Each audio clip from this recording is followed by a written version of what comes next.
So, yeah, we just had a major screw up. Yeah, that was our bad. We were recording for probably the better part Hour of and an 15 hour. minutes. Yeah. Oh, wow. It's because we got a new camera set up and we were toying around with the settings and we accidentally hit something on like the audio capture and There was no audio. Mm-hmm. So, but we got it sorted out. So yeah, to recap, everybody got the trivia question right. What 70s comedy first used the F word? It was MASH. We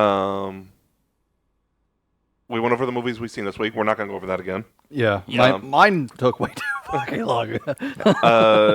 We were on the news. Actually, Paul wanted to mention something that I mentioned since didn't get a chance to hear it. So Yes, John is a first-time aunt. I heard that joke before. Oh! I have, sir. No, for real. John is a first-time uncle, and we couldn't be happier for you and your family. A monkey is uncle. Very funny. But anyway, but all seriousness. Hey, John, do you have any brothers? Huh? Do you have any brothers? Yeah, I have a brother and a sister. Yes. I was gonna say at least you're the best uncle. Alrighty then. But anyway, I didn't realize you had a brother though. No, that's all right. That's okay. But no, congratulations. For real. Yeah, thank you. Yeah, the baby's name is Ivy, which that's a beautiful name. Do you think, guys? Yes, That's agreed. Yeah. So very excited, and I'm looking forward to me and my niece. Very cool. Dylan. Spray Bank got updated. Matthew's currently at 350. Paul broke 200. He's currently at 201. Catching up, motherfucker. Yeah, everybody else is the same. Okay, so news. And then we'll get to our main topic, which we can talk about. We're trying to speed through. Yeah. Teen Titans movie announced this week. Supergirl writer is also writing it. Joker 2 will be in 70mm. And 3 Body Problem comes out this week. That's where my news came from, Paul. I have 2 pieces of news. So, the first thing is, well, technically I have 3. I should have. Well, I'm glad I didn't waste time on this earlier because now we're actually audible. Wherein Lies Continue, episode 1 has finished filming. yep. Nice. Just got done yesterday. After how many fucking filming delays? Yeah, there were a lot. It's Glad we can ungodly. make I have never had any production that had this many delays. Nope. Not even the first harvest. And it's unfortunate because it's nothing that anyone could have controlled. But I'm very excited that we have that wrapped and expect it on YouTube relatively soon. I thought, weren't we releasing it like the whole series like a normal series, or were we gonna? So I'll answer that after the podcast. Okay. Because there's details I can't say publicly yet. But so that's news number 1. News number 2 is we are going to soon be launching pre-production for a short that I actually wrote a year ago called No Paradise. I'll briefly recap the story. I initially wrote it a year ago, like I said, and I didn't really feel like that I knew anybody that could be in this short with me. Because, like, my thing is I've always wanted to play a single father, and I didn't know any kids. Thankfully. Aside from Delilah Hefner, who worked with me in the first Harvest and in Manic 3, but I'm trying to break the habit of working with the same people over and over and over again. Yeah. So I was like, obviously we're going to work with Delilah more, but for this I wanted new people, and I just kind of put it on the back burner. But we were doing an audition. It was me, Heidi, and Caitlin auditioning someone else, and Caitlin's daughter is in the short that we were, in the episode of wherein that we were auditioning for. And I had never heard Caitlin's daughter read or act before. But the moment that we finished the audition, I was like, I think I have found the other cast member. So then I revisited the script and I rewrote parts of it. I changed the ending, and best script I've written, I fully believe. But my best work by far. We're casting the final role as we speak. We've had 2 fucking amazing auditions. The bar is very high. Definitely looking forward to the new work. Can't wait to see it. This, I feel like, and especially cinematography-wise, and even acting-wise, Wherein Lies Continue, Episode 1 is going to be the best thing that we've put out. I've shot a lot. I think did a lot of good stuff with this one, especially yesterday. So. Yeah, dude, yesterday, it was so cool. Like, obviously whenever I'm holding the boom mic, I'm trying to focus on making sure that I'm holding it high enough or in the right position. So, like, I try not to peek over at the camera to see what's going on screen, because that's not my job when I'm operating sound, but I couldn't help but, like, try to sneak a peek every once in a while at the camera. Yep. Really amazing shots. I really hate doing audio, so I want to give that to someone else who's better at it than I am. I'm used to doing more video, so hopefully that changes soon. Yeah, so that'll be coming out soon. Now, the big news for Scream 7. Just to recap a little bit, I am cautiously optimistic. I'm glad that Neve Campbell's coming back. I still, however, believe that this is going to be the worst Scream movie since Scream 3. It's curious that Kevin Williamson is the one directing, because he's not a director. He's a writer. Yeah. He doesn't direct. So I'm very curious. I do think that there's a lot of possibilities with him being attached in such a capacity now. For example, we could finally get Stu back, which was his original plan for Scream 3. Yep. Yeah. And I feel like to an extent we might get some aspects of what Scream 3 was supposed to be, which I'm all for, but it's overshadowed by what they did to Melissa Barrera. Correct. And, yeah, I agree. And I think, I don't know, I'm cautiously optimistic. Will it be a good movie? Probably. I think all the Scream movies are good, even if I'm not the biggest fan of certain ones. With the killer idea, they really let those plans do. I'm Another. I'm going to ignore your ass. I don't think anyone really knows like what the story for this one is going to be. No. Like obviously there's been no leaks thus far for this version.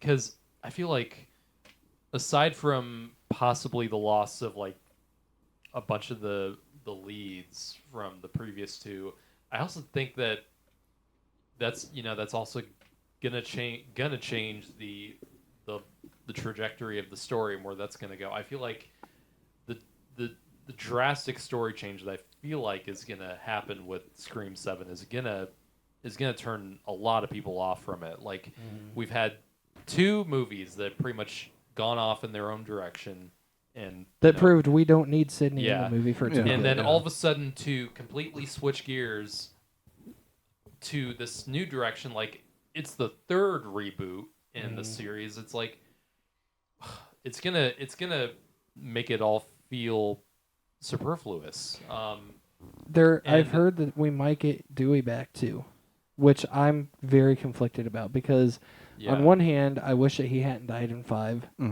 but on the other hand, if they bring him back now and start a new timeline, so you think they're gonna bring him back? It's a rumor. Yeah, it's been a rumor for a while.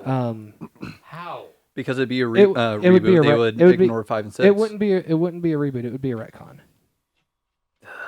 I mean, the Scream movies have gotten away with a lot of fourth wall breaking. That would be pushing it. Exactly. Like it's becoming a comic book franchise. They killed Dewey. They pretty I much. love fourth wall breaks though. They're fun to watch. But this would not be. They've been there's a technique to doing fourth wall breaking without coming off like you're just getting away with shit just because you can. And that's Deadpool a lot is of a great movies example. since Deadpool have really embraced fourth wall breaking, and some of them have turned successful, and others have fallen flat on their face with it. And I become less of a fan of fourth wall breaking in like mainstream media because I feel like it's just a lazy cop out for bad storytelling. Yeah. I know you said the third reboot. Actually, I feel like it's 4. You know why? Yeah. Because of the TV show that came out. Well, I don't really count that. I'm That's talking, not- I'm That's talking a which spin-off. I It's haven't not- seen. I haven't seen the Screen TV show. As Neither of have now, I liked season 1's the best. Season 2 is good. Season 3 fucking sucks. Really? Okay. Yeah. But no, the Scream TV show as of now is not canon. Yeah. Oh. So okay. it's entirely separate. So I really that's don't. weird. I really don't That's count weird. it. I always feel like I have always seen it as just a movie turn TV show.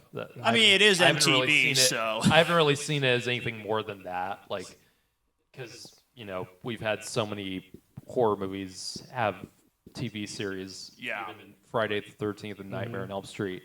Now Halloween. Believe soon. believe me, there's a reason you probably didn't know that those were TV series. Something So- you will like, John.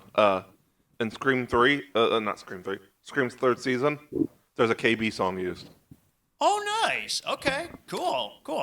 I like But that. I like that type of I music. will say, like, if you do consider the TV show part of the franchise, which I do to an extent. Season 3 is really the only one Does that it could be have any considered of the, like canon. the same I- characters? No. Okay, so Seasons then I don't 1 really and see 2 it. have the same characters and same story arc. Season 3 is entirely separate. It's also the only season that has Ghostface. Yeah, because they have the weird Lakewood that weird slasher. mask. The Lakewood slasher. Which was set in Indiana, actually. Yes. I feel like season 3 has the weakest Ghostface reveal in the Weakest entire characters, franchise. too. Weakest characters, weakest Ghostface reveal. I mean, he's basically dying, and he's like, "Oh, by the way, I'm Ghostface." Like, it's so stupid. And here's what's weird. And It's- also, it's he's not an It's actor. not streaming anywhere. So Yeah, you That's can't even watch it's it on not Paramount even on Plus. Paramount Plus. What the What? fudge? What's the TV show? Yeah. It was it's on Netflix. It's Is on it? Netflix right Not now. anymore. Yeah, it is. Oh, it is? Maybe I You know watched what? it the other Google day. probably did Yeah, an you know what? update Let me for check. Let me check. Yeah. Dylan. I just wanted to ask a question really right now that's slightly related. Where's Chucky streaming? The show. I don't think it's I think it's streaming on the yet. Sci-Fi It's on channel. cable. It's on cable. It's on USA Network, I believe. Well, if it's I if think it's previous with seasons sci-fi, are it on might be on Peacock. Peacock. Yeah. Yes. Yeah, that's right. Okay. I just want to ask that since it was slightly related. I'm pretty curious about it. Which I'm okay with I- the TV show. Yeah, I've heard a lot of great things about Yeah. Chucky. Jennifer Tilly's amazing. Yeah. Yes, as far as Scream 7 goes, how I'm feeling about it, I'm indifferent to the thing now. I was really excited before all Yes. this drama shit started. We were getting Um, Sam as Ghostface. But I mean, they shot themselves in the foot. There's no other way to put it. They've screwed themselves royally, and now they're struggling to like figure out a way to right the ship again. And I feel like I don't know what they're gonna do with this movie, but I feel like I'm not gonna. I feel like me and a lot of people are not gonna like it. In a way, it's almost like they tied a concrete block to their feet and are trying to swim back to the surface. Yep. I can see them announcing Patrick Dempsey soon.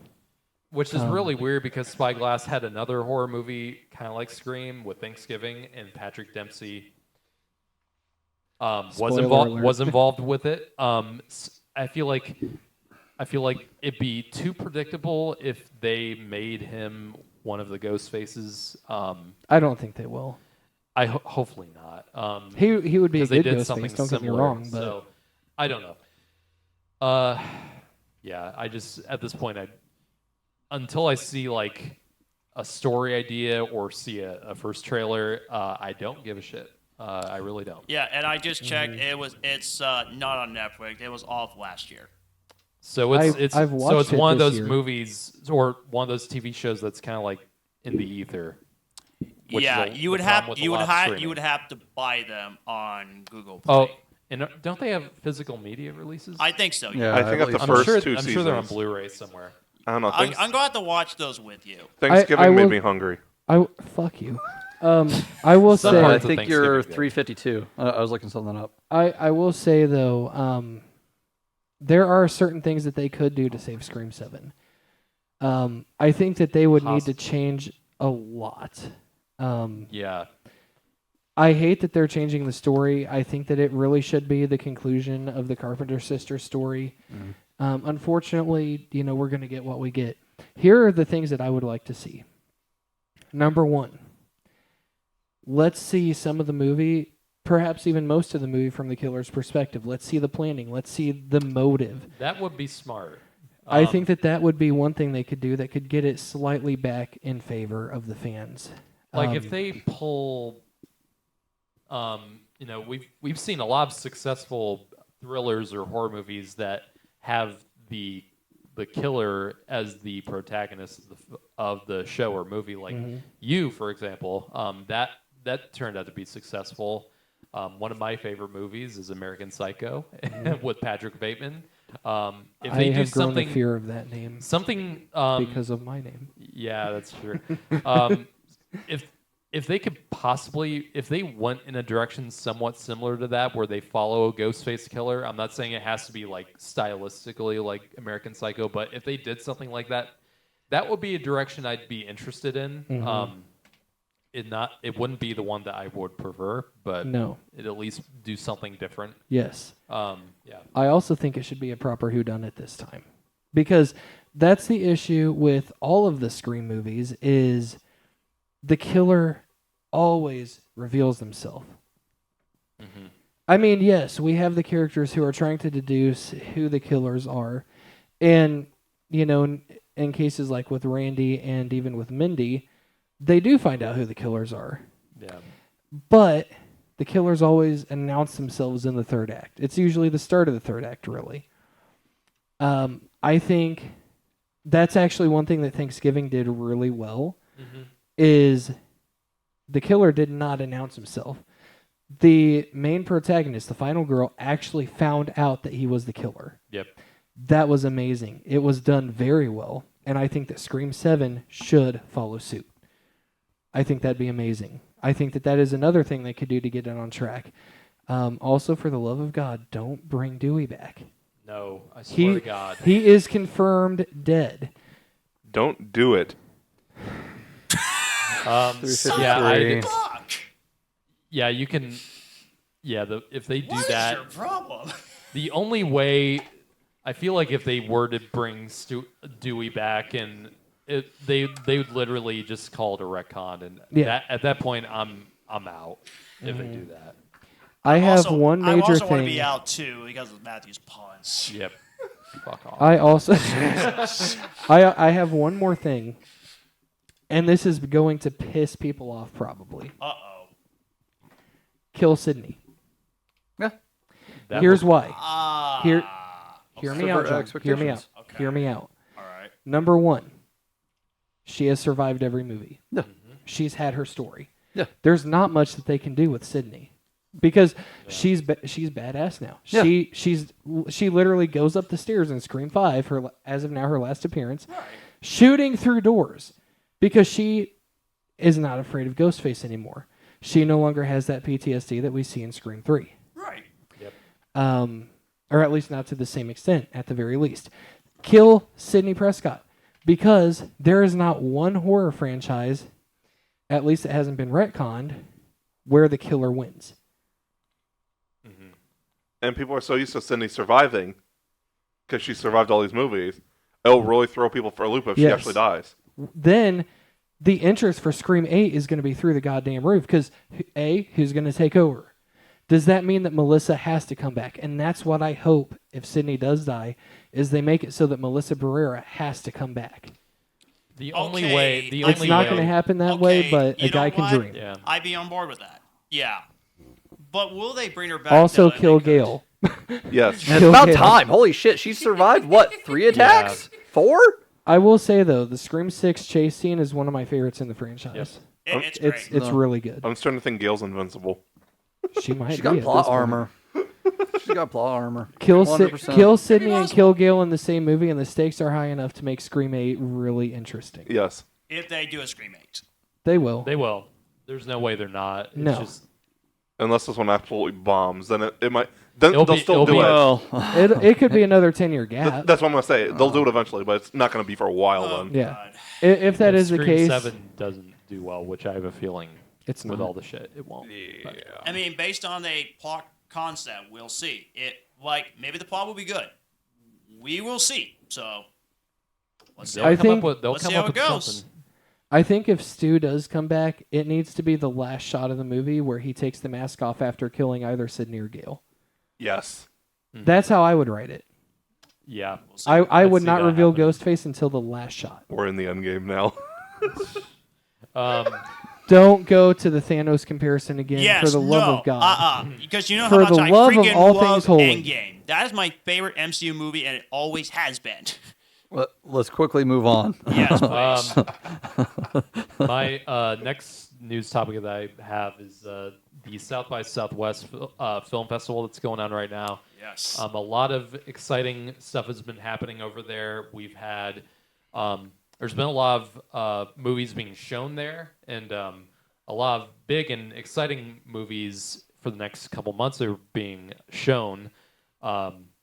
And a few of those include the Monkey Man film Let's that's go. produced Can't by wait to Jordan see it. Peele and is directed by first-time filmmaker Deb Patel, who you guys all know from Slumdog Millionaire and even a movie like Chappie, which Green Knight. Yeah.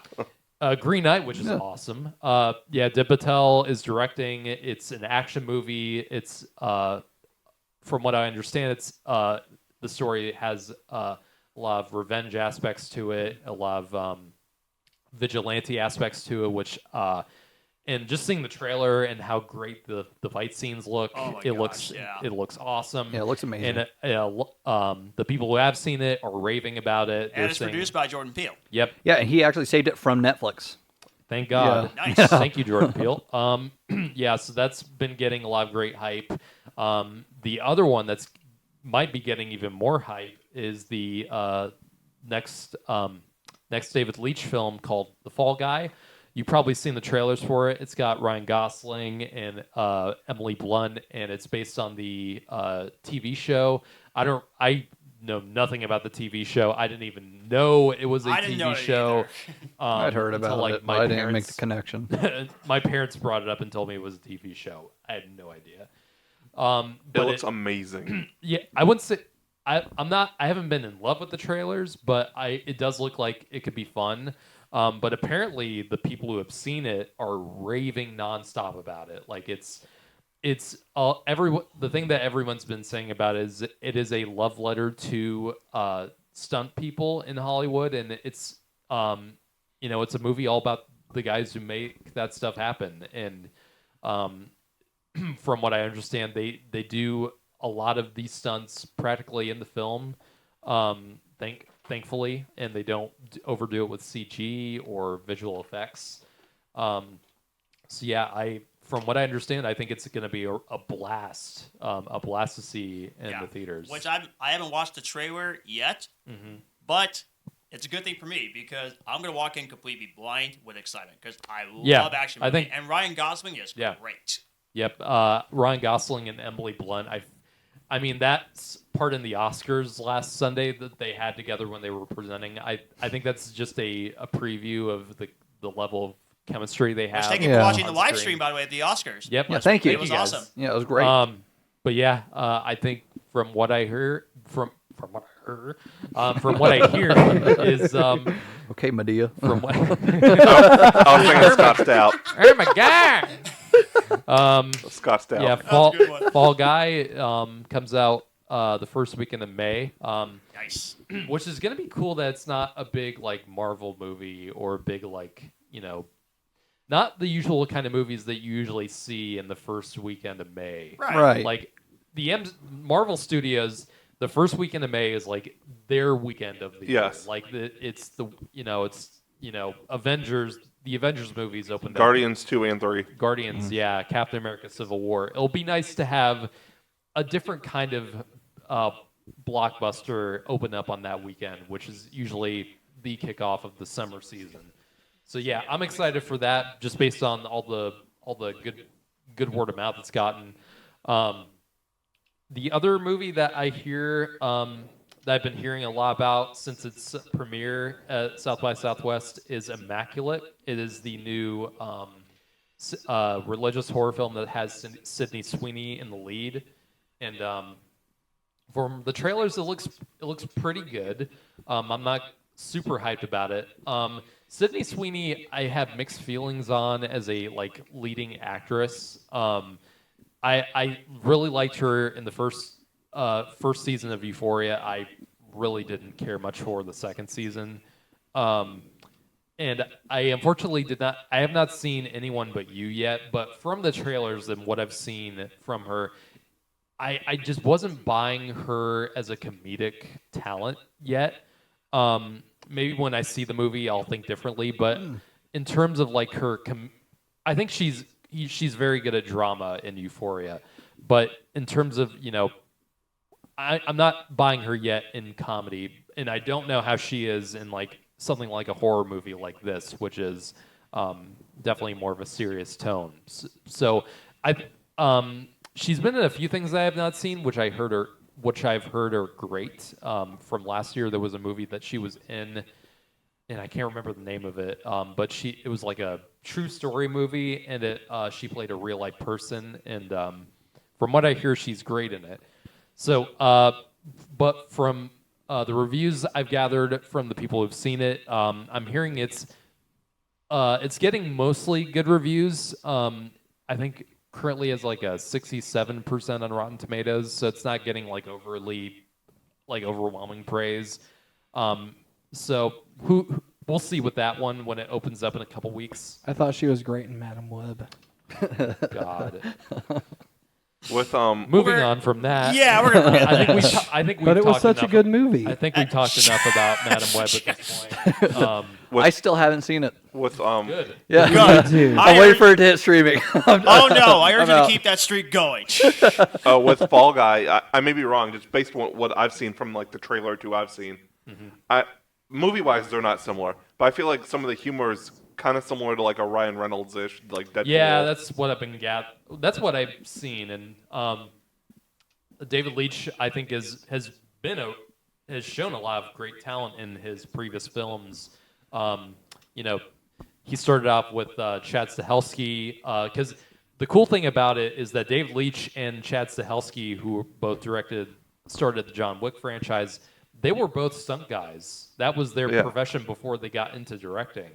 And that's how they, made John Wick stand out so much because they had such experience with action and stunts that they really, they started off, in my opinion, a whole new style of action movie. John Wick, I feel really did kick off a new era of action film, and I think it doesn't get enough credit for it. Not only are the stunts next level, but they're actually well-made movies too. Yeah. Because a lot of the '80s action movies, they have good action, but they're not necessarily good movies. Not all of them. Yeah. A few of them really do, but a lot of them, they're not story heavy. No. But no, David Leitch, because they went their separate ways to do their own films. Stahelski continued the John Wick series and did the sequels.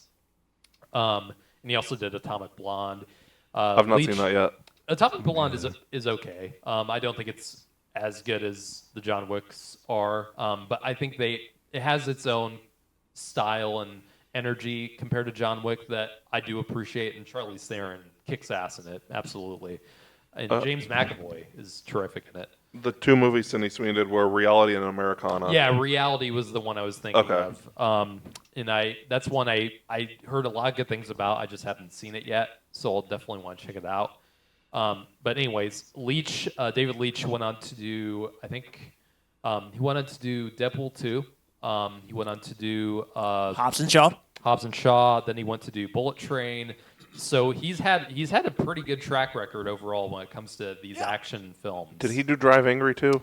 No, that was way before they got into. Oh no, that was Louis Terrier or whatever. Yeah, Okay. or something like that. I don't I didn't see Drive Angry. I heard it's not good. It's in entertaining. 3D. It's in 3D too, apparently. Yeah, it is. It is. Why the hell is a movie like that in 3D? There's some bits in it. Who knows? Me. Let's just say it's Nicolas Cage's most extreme. It's one of his more Yeah. extreme Yes. movies. Yeah, 100%. It was like at the very beginning of his like truly weird era. Yes. It works for him. he's what makes that movie work, in my opinion. It's not a good movie, but It's not good. It's yeah. entertaining. Um, I'll defend it that way. yeah. Now, I don't know if this is going to premiere at South by Southwest, and I saw the trailer for it a few days ago. The First Omen, a movie that has been getting me more excited about it based on the trailers. It looks good. Like the first trailer kind of stunned me because I'm still kind of hurting from Exorcist Believer because I really did not like that movie at all. And, I'm really wary of these horror reboots right now. But the trailer for it did kind of have a really creepy sense to it, especially with how it was, all the shots were in reverse, which is kind of cool and unique for a trailer. The new trailer came out last week, and that did get me more interested in it based on what the story was about. Because if you don't know, it's a prequel to The Omen, and it's before Damien is born, and and we see the woman. Now, the interesting thing about it is that all the lore and backstory of The Omen, even in the books, is that Damien was born from a jackal. Now, I don't know if I didn't read the story. I don't know if that the people who know more about The Omen than I do. I think the last time I watched the original Omen was like 10 years ago, and I'm a big fan of it. I just haven't watched it in a bit, and I definitely will before I see First Omen. But I don't know if that means that Damien was the son of like an animal jackal or like a metaphorical jackal. I'm not sure. And the First Omen doesn't really go into that direction when it comes to Damien's origin. But I do like that it's the trailer at least gave the impression that it's not Satanists that brought Damien into the world. It's actually the church who are using Damien as a way to make non-believers fear in something and convert. I think that is a great idea for what they're going for with the First Omen. I think that's a very interesting idea. And we'll see because I think the movie comes out in a few weeks. I don't know if it's going to be any good. I hope it's at least better than Exorcist Believer. And I don't know. We'll have to see. I think it'll just depend on how it's executed. Mm-hmm. What do you think of the trailer for the Terrell movie? The what? Terrell, however you prefer to say it. I just say it, Tarot. Yeah. It could be fun. When I watch the trailers, it definitely feels like something I've seen before. We'll see. It definitely feels like it's going for the kind of like 13 Ghosts X-esque kind of thing with the different spirits that are going to appear in it. So we'll see. It has the potential to be decent fun. I'm not holding my breath for it though. I think it's very excited for it. No. I almost forgot out of nowhere. Blood and Honey 2 comes out next Tuesday. Oh my god! Yes, dude. let's go. Oh god! John's going to And see the it worst with part me. of it. No, we have to what's sit that? down and watch Blood and Honey first because we still haven't done that. Okay, no. I told Matthew the deal was all. No. I'm not watching it. involved in this. What? No, because, I wasn't going to do this. You're but- going to hate yourself. while you oh, watch no, it. I won't. He agreed to watching it. Oh no! He did. Now the deal is off, and Why? it's because Jackass Productions is being so stupid. They actually went after a film critic that gave a review to a trashy movie, which was well-deserved trash, by the way, and how they are complaining and whining. Oh, why would you give a bad review to this movie? We shot this movie in 7 days, and this movie made $5 million. Christ. Dude, Quit your whining, okay? You're a terrible production company. You had your money. Just take your money and leave. Yeah, just shut the fuck up. Exactly. Just shut up. We upheld our end of the deal, though. I vote to veto him trying to back out of the deal. No, I'm allowed to vote back to out. veto. I ain't I'm getting allowed in to this. back out. I am not getting allowed involved. to That's not be between part of you this two. movie. So, no, I'm not Okay, watching the so- first one. I'm not watching the sequel. There's It's 3 done. of us in the vote now. Paul, what do you think? Do you vote to veto? Oh gosh. I'm staying out of it. Because I still haven't watched it myself. I'll watch it with you, even if John chickens I out. wanted to watch it with John too. No. Jones doesn't watch Alien. No. And it Yeah, won no, I haven't. And it I won meant Razzie to. for Worst Picture for a good reason. It was the first one was on like every worst film. I think it Yeah. was like every why it's number good. one spot. Which that on makes the me- worst films that of makes the me wanna year get to list. know And it was deserved. It was fucking terrible. I fully believe that. It I was still think the that it sounds literal- great. It might be in my top 3 worst horror films ever made. I believe and it. I've seen some shit. Speaking of believe which, apparently Big Shark is about to come out.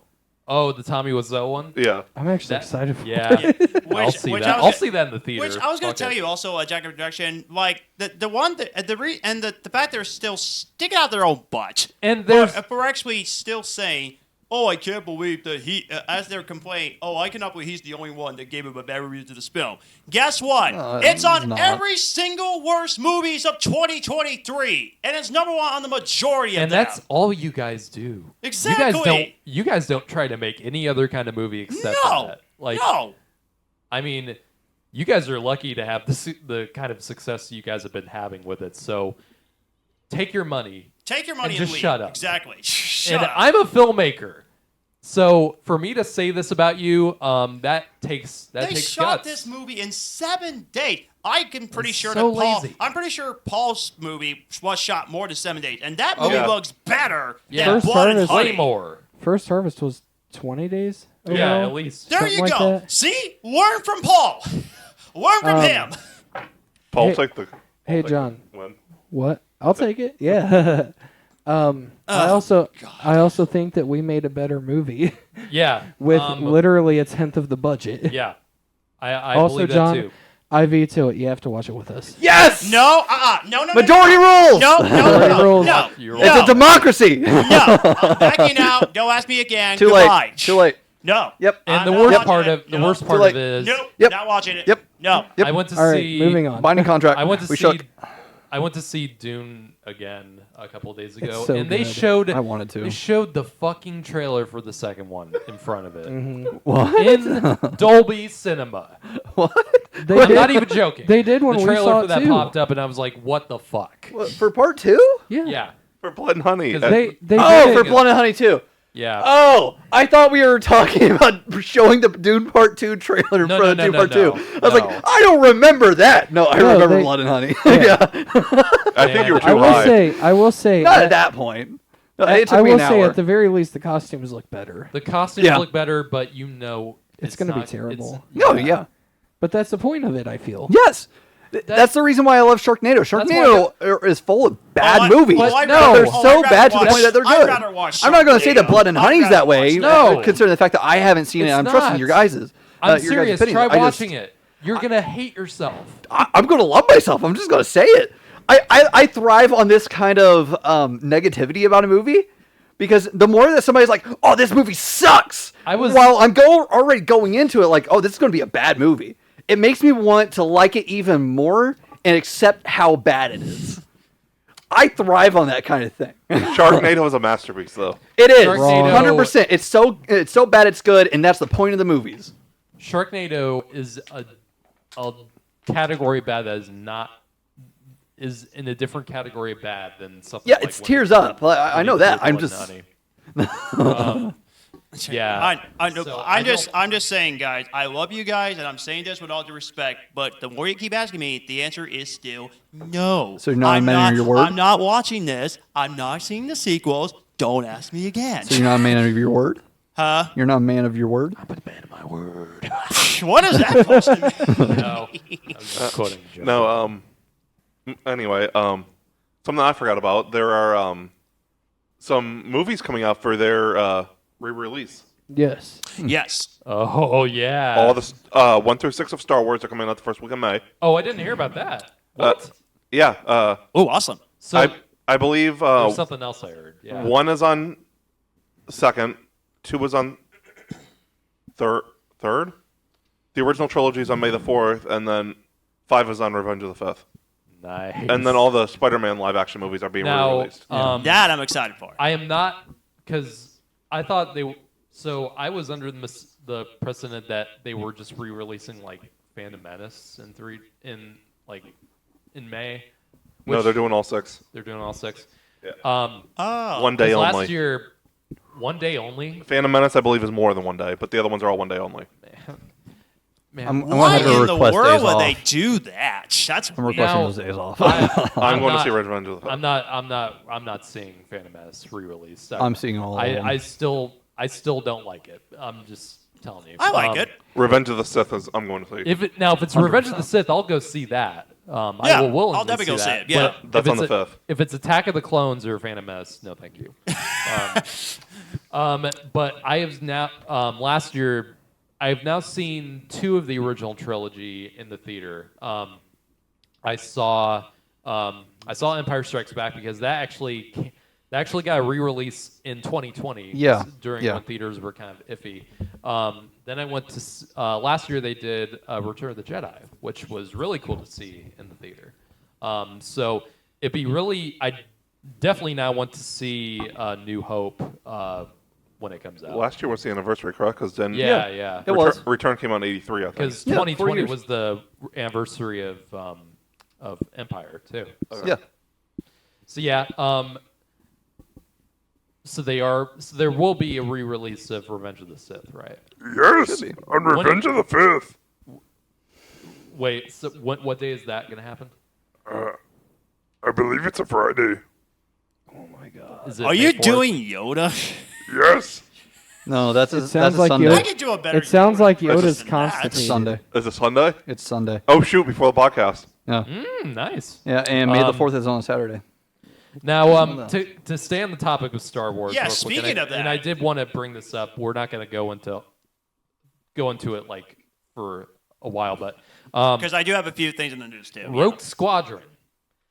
Apparently, it's in talks to actually happen again. And Patty Jenkins actually was on a podcast talking about it, and from what she's said, they are looking for another draft of the script from her.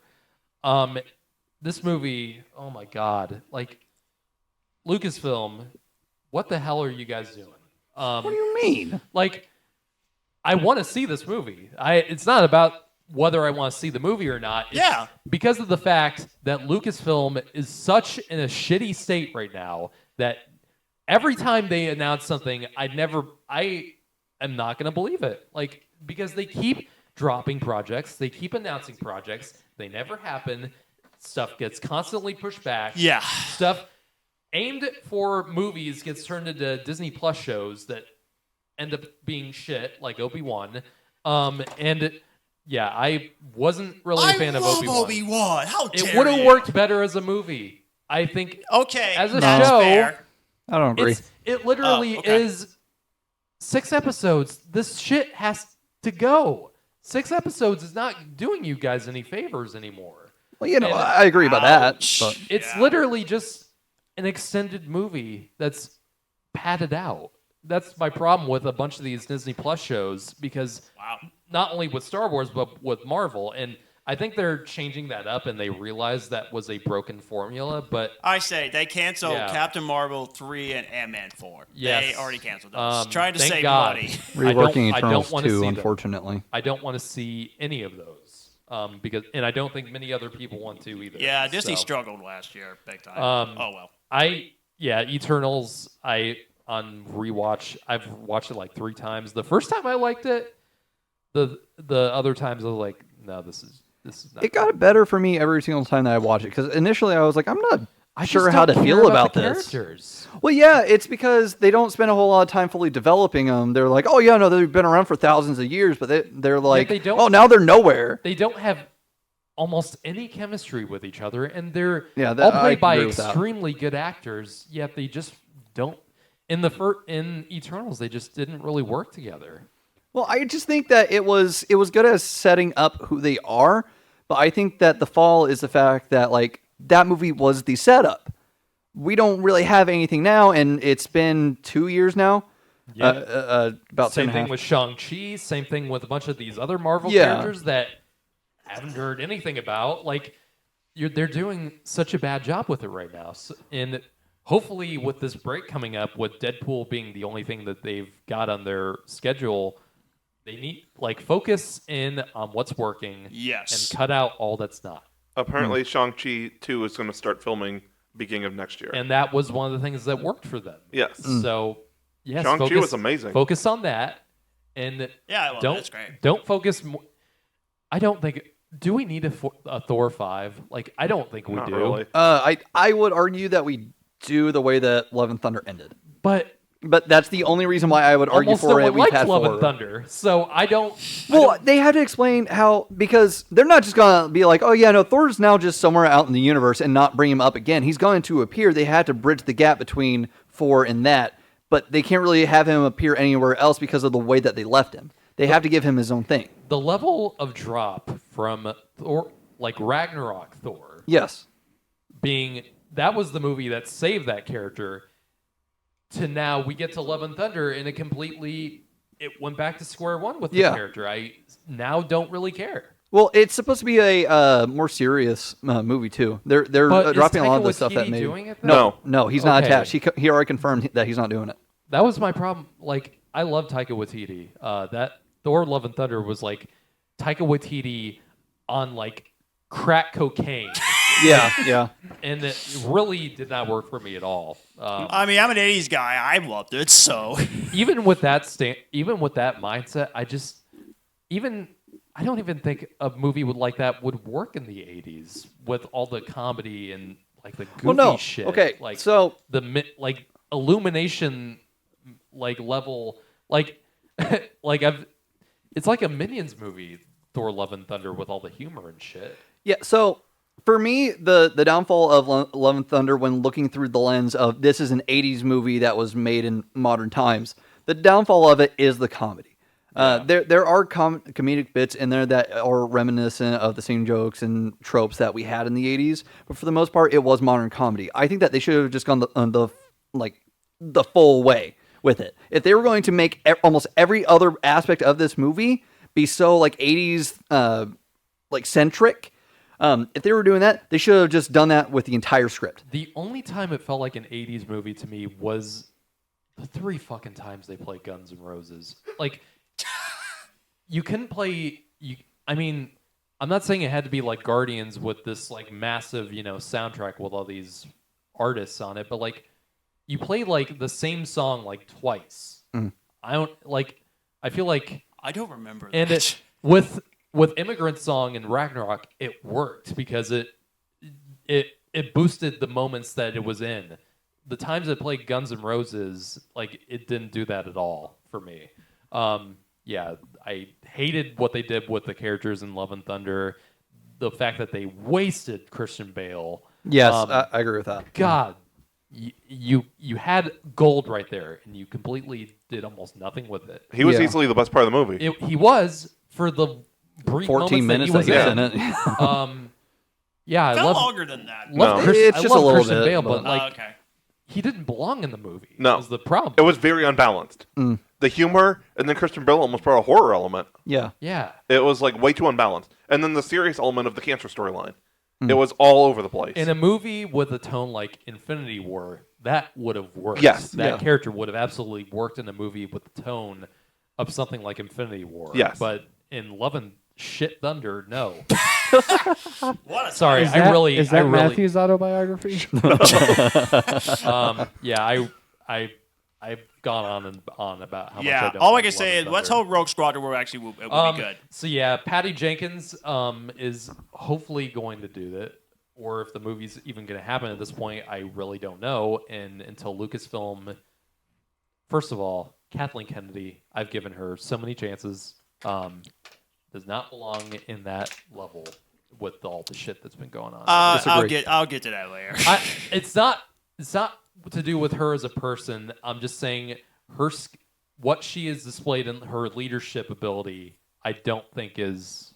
Yeah. What do you think? I think that it's too much interference from Disney. That's what I think it is. That is a point, I don't think it's Kathleen Kennedy. I think she does her job great. It's the fact that Bob Iger is doing such a massive overhaul. And granted, he was trying to pick up the slack that Chapek had. And I'll give you that. Like the Bob Chapek has, I think, the reason for many of Disney's failings can all be traced back to when Bob Chapek entered in and had that mandate where everything had to be about Disney Plus and influencing people to go there completely almost is destroying them right now. Yes. And that's the reason why they had, well, not the reason, but one of the reasons why they had so many flops last year. They had so many just movies not live up to their potential. They tried to do too much. So hopefully, I'm hoping that now that they're going to try to do less stuff and have more focus on what they want to do, that they will allow Kathleen Kennedy to hopefully, get to actually do projects with Star Wars again and focus on the movies. Yes. I don't need all these fucking Disney Plus series. I don't think anyone does. Well, I can appreciate the interconnectivity. It's something that I love. I love reading the books that have come out in the new canon. I haven't touched Legends a whole lot. I like the interconnectivity. I like the fact that they're trying to share that across the screens because they were already doing it with the mediums, with the animated shows versus the live action movies. They were already doing that. So the fact that now they're doing more live action shows, I do like that. I think that my issue with it is I love Mandalorian. I do. I enjoyed season 3. First 2 seasons. I enjoyed season 3. I think the first 2 were better. Oh yeah. Yeah. But I don't think that we need the movie, especially since they're like, the season 4 is gonna end, but you're gonna have to go to the movie for it. And it's like that's something that needs to not fucking happen. I'm sorry. If you want Mandalorian in a movie, have Mandalorian in a fucking movie. But don't fucking do that shit. Like, yes, we are at a point where we don't have to tell a saga story. We don't need to depend on that. Like, they're going to, I guarantee right now, they're going to try to start a trilogy with the new Rey Skywalker movies. And I am so on board with that. However, me too.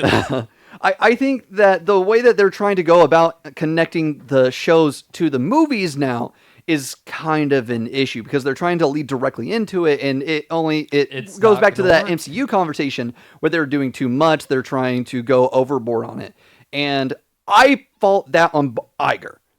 Yeah. Like at this point, it is Iger. Like Iger is also to blame for a lot of what Disney's been doing. He came back as an idiot. Wanting to do like the Pixar stuff.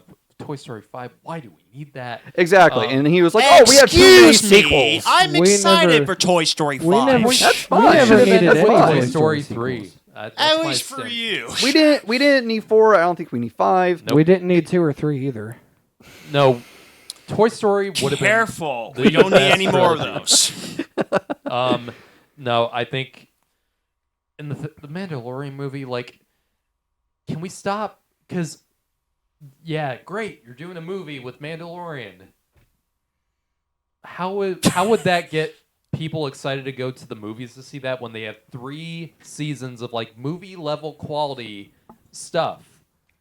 Why would that make a difference? Like I don't know. It just rings stupid to me. I think if they're going to do movies and shows with Disney Plus shows and movies, it should be separate characters. Yeah. Like, don't connect, like, Andor being, I love Andor, but Andor leading into Rogue One. I think each, like, the Disney Plus shows should be focused on characters that aren't typically in the movies. Yes. And isn't that the problem that we've all been having with the MCU? Like, having to keep up with the movies and the shows at the same time. We can't do that. And the metrics are proving it. That's why I think the new formula is going to go better. Yeah. They're extending the shows more to like 13 episodes. And it's a lot. They're going to have like a separate corner of the MCU. A lot of the shows are going to be, with the exception of like She-Hulk, a lot of the shows are going to be more like R-rated, grounded stuff. And that's going to be its own separate corner of the MCU where you don't really have to watch those to watch the rest of the MCU. Like Daredevil, Blade, Moon Knight. those are all going to be more And adult. stuff like Rogue Squadron, I think, would be great for Star Wars because Squadron, as far as I know, is its own standalone movie. Yes. Yeah, it's set during the New Republic so which far. would be cool. I think I love Patty Jenkins. I think she has so much talent in her. Despite all the the hoopla about Wonder Woman 1984 and the to put it the least bit divisive to say the least, I don't think that should be her death note. The level of hypocrisy, one bad movie will kill someone's career. How many times have we said? How many times has Shyamalan did that, and yet we still give him the benefit of the doubt? I personally think it has something to do with sexism, but that's just me. Yeah. Speaking of Disney Plus, that brings Matthew you to is the upset. next news topic that we're going to get into. Wait, what? Garrett. Oh yes. Oh yeah. X-Men 97. Show's coming out. When's it coming out? March 20th. 20th. Yeah. Okay. Wednesday. It's been getting a lot of hype. Now, did you guys watch the X-Men animated series? Yeah, No, I've been I watching wish it I through did. again recently. I in prep. did not grow up on it. I was mainly into Batman and Spider-Man and a little bit of Superman too. So I was not raised on X-Men when I was a kid. I certainly want to watch it now. But it's X-Men 97's been getting a lot of good buzz. Up until, and this doesn't really have to do with the show. Oh, I forgot the about creator, this. being fired for some suspicious activity with OnlyFans. So Well, that wasn't fully confirmed. There have also been reports of workplace harassment. That was a thing. It's just I don't think that they actually found out that he had an OnlyFans until just now. So I think they were looking for the reason, and they kind of, it was the straw that broke the camel's back, quote unquote. I just think that they decided to plan it like that, and they're not trying to confirm it being that because that makes it look like they didn't care about the harassment. I think that that's what it was. I have my opinions on something like that. If that was the sole reason why he was let go, I have my explicit. I have problems with it too. Don't get me wrong. Yeah. I was just under. I only heard about the OnlyFans thing, and I personally think. I get it's Disney. I get it, but we live in the age now for that kind of stuff. So I don't know. It definitely would make sense that wouldn't be the only reason why, and I don't want to say whether they're true or not. That's not my choice to make. Nothing's So, fully confirmed. It's just a lot of speculation based on certain ththings that were said. It's just really it's fascinating. Did you have something to say about it? No, I was just going back to you saying about Batman. I've actually never watched the animated series all the way through. I mean, there are a lot of I'm doing it now. I haven't either, but I definitely. I'd probably seen them all growing up, but I've never watched it Yeah, we in got some order. homework to do. I definitely want to watch the original X-Men before I see 97 one. Everyone check that. Well, you got 4 seasons. Yeah, I've got I think 27 episodes of Batman the Pretty animated sure I would series actually really enjoy it. It's. I like it. I mean, Batman Dated, animated but- series is my. Yeah, it's one of the greatest animated shows of all time. It's so good. I'm I really think excited for animated Caped series is Crusader. better. Yeah, me too. And I grew up with the Spider-Man 1 too. I don't think that one has aged as well. No. Not nearly as well. I Okay. think that Superman the one aged pretty well. which one? Superman the animated series. Well, that's part of the same. Isn't Bruce Timm? Yeah. Did the Yeah. Superman one He also too. did Batman Beyond, Justice League, and Yeah. Static Shock. So Yeah. it still has that vibe going Yeah. for it. Spider-Man, the animated series, I don't think is as good as people remember it being. It definitely worked better for younger people. And that show is get into it one last time. That show is literally the only reason why anyone knows who Madam Web is. Yeah. Nothing else. Like, outside that animated show, does anyone know? Well, Madam Web of is? Shadows. She was was yeah. a main character in Web of Shadows. So I could also Those give some two. credence to that. Then those but, two. Yeah, no, I agree. literally Yeah. Don't recall Madam Web being in any other like Spider-Man related thing outside the comics. No, for Better me, than it El only, Muerto. it only worked as a side character, not a main character. I'm sorry. Yeah. Actually, I had a hot take. I don't know if I ever mentioned this before. Batman the Animated Series is not my favorite superhero cartoon. What is it? Justice League and Justice League Unlimited.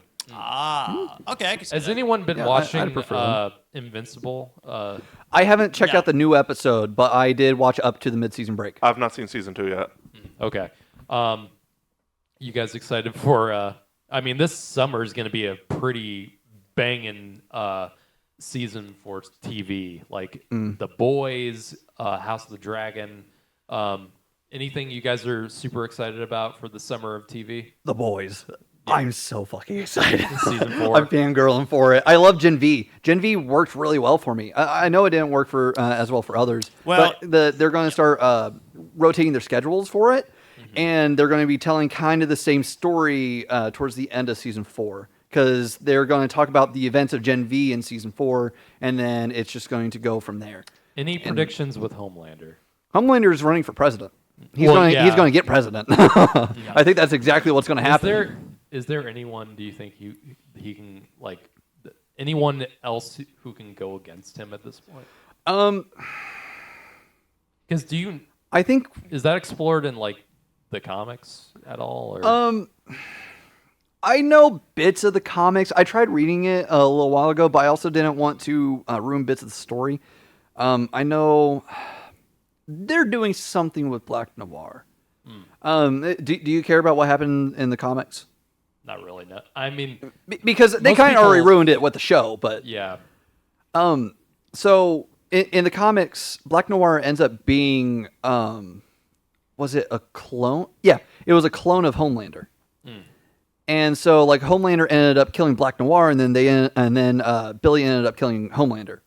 That's How did he kill him? I think he just bashes his fucking head in. Like I think he goes all out. that or Makes they like sense. nuke him or something. I can't remember. It's been a while since I watched or read the comic panels from that issue. But I'm wondering if they're going to end up playing into that, because the fact that they were like, oh yeah, no, the Black Noir isn't actually part of Homelander's story. It's this. They're bringing Black Noir back for season 4. So with all the secrets that they've been keeping, I feel like it's logical to be like, Homelander was the peak superhero that Vought was looking for. It only makes sense for them to try to fully recreate that. And I feel like Vought at this point in the story has gotten to the point where they're able to do something like that. I mean, just look at like they're able to specifically engineer powers at this point. Like that's amazing.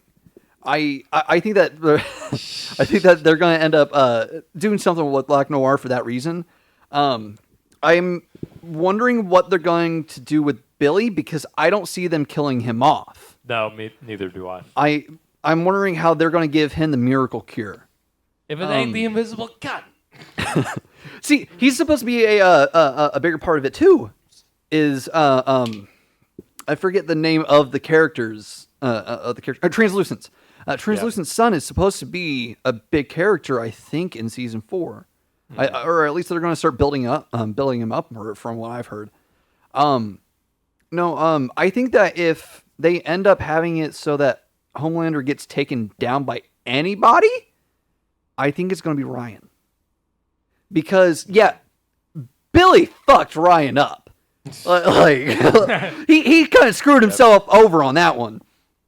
But I think that Ryan has enough of his mom in him to be redeemed. Because currently Homelander is, for, I would say, lack of a better term, but at the same time it's kind of on point. Homelander's kind of grooming his own son. Yeah. He's grooming him into being just like him. And I feel like Ryan has enough sense in him to be like, okay, maybe this isn't great. And I think that if it comes down to it, I think that it's going to be Ryan versus Homelander. Yep. And I think that it's going to be solely because Homelander did something to Billy. I think that's what it's going to be, because Ryan does have a connection to him. No matter what Billy did, I do think that Ryan does have a soft spot for Billy himself. And I don't think that Ryan's going to let Homelander kill Billy. And that's going to be a conflict that comes up, because they clash every season. Yep. And I don't know. I'm looking forward to it. I don't want to speculate too much about it, especially since I have limited knowledge of the comic. But I think that there's a lot of good stuff waiting for us in The Boys in season 4. I don't have anything summer per se, but I am very excited for Creature Commandos and the Penguin. Are those coming out this year? Yes. Holy shit. Yeah, I can't wait for Creature Commandos. I think Penguin's October. Nice. I hope they push it back like they did Batman 2. Oh, man. I didn't even... Don't get me started I on don't that. even want to talk about that. That was going to be my topic, but I'm not going to go I don't there really now. want to talk I'm about not it. doing it. We're all upset about it. WB, fudge you, man. I'm grateful. I don't know why, but I don't know why it's getting delayed. Come on, but dude. I don't know either. I have one thought about it, an actual thought, not just to piss Matthew off. I think that, at least my hope is, they're taking just more time to develop it. hopefully, Matt Reeves does work slow. He is notorious. For Okay, that. and he is a fantastic director. Yeah. Yeah. What do you got, Dylan? What were you saying? Oh, I was just going to wait for my little bit of news to come up. Oh, okay. And then I was Okay. going to say... Yeah, I was just going to tell you real quick. I remember something. I'm excited for. I don't know if it's going to come out in the summer. They haven't done a release date yet. But Phineas and Ferb season 5. I cannot wait to watch that. Are they still going with that? Well, no, they're bringing it back. They're bringing it back. Oh. Which I'm excited for that. I'm gonna do Okay, my. that's cool. I'm gonna do my rewatch. Hopefully, I'll do my review of each season on the Cinema Asylum podcast, the TV show, leading up to let's do season it. 5. I Yeah. never do did. it. I never did my Avatar live action review No. for the first season. It's fine. We Didn't still need to watch do it, a Bad didn't Batch watch it. season 3 review when that ends in May. Yeah. You said what, Garrett? I didn't watch it and didn't care to. I'll stick with the animation. Yeah. I believe you got one final news topic. I think. Nah, I didn't really want to. Okay. Scrap that. But to finish off on the TV shows, very excited for The Boys. House of the Dragon, I am very excited for because still I haven't was seen- such a big. House of the Dragon season 1 surprised me so much with how much I really loved it. I love the new characters it established. I found the world building in it to be it made Game of Thrones more interesting to me in retrospect, and because like most people, season 8 really disappointed me. So I was ready for more disappointment, but thankfully they stuck the landing better with House of the Dragon. So hopefully they continue that goodwill with season 2. So that's the TV shows for me. Yeah, we shall see. All right, might as well get to my. Dylan's got one more plot. Oh, well, I thought that John had a little bit of news. Oh, Yeah, okay. yeah, I do. Yeah. I was just going. Now with you're him. skipping me. No, I thought you were getting into the main point. No, that's all right. Okay. All right. So they did the announcement for the new Super Mario Brothers movie. It's not a sequel, Yeah, that's apparently. right. It's actually been confirmed that it's a different Super Mario Brothers movie. It's going to come out April 3rd, 2026, which is going to be a monster year of films, 2026. So what are we thinking? Mario Kart or Smash Brothers with this? I mean, but Mario what's- Kart. Probably Mario Kart. I feel like it'd be funny if it was like Mario Golf Yeah, or Mario yeah. Tennis. But the guy that's the CEO of Illumination, they said they got the concept art ready and they're doing some writings and the animation styles. So we shall see. they have to do because they're gonna do because they announced the Legend of Zelda movie, didn't Yeah, they? Yeah. they did. Yeah. But it's not Illumination. Right. No. It's live action. Yeah, is unfortunately. live action? Unfortunately, Yeah. yeah.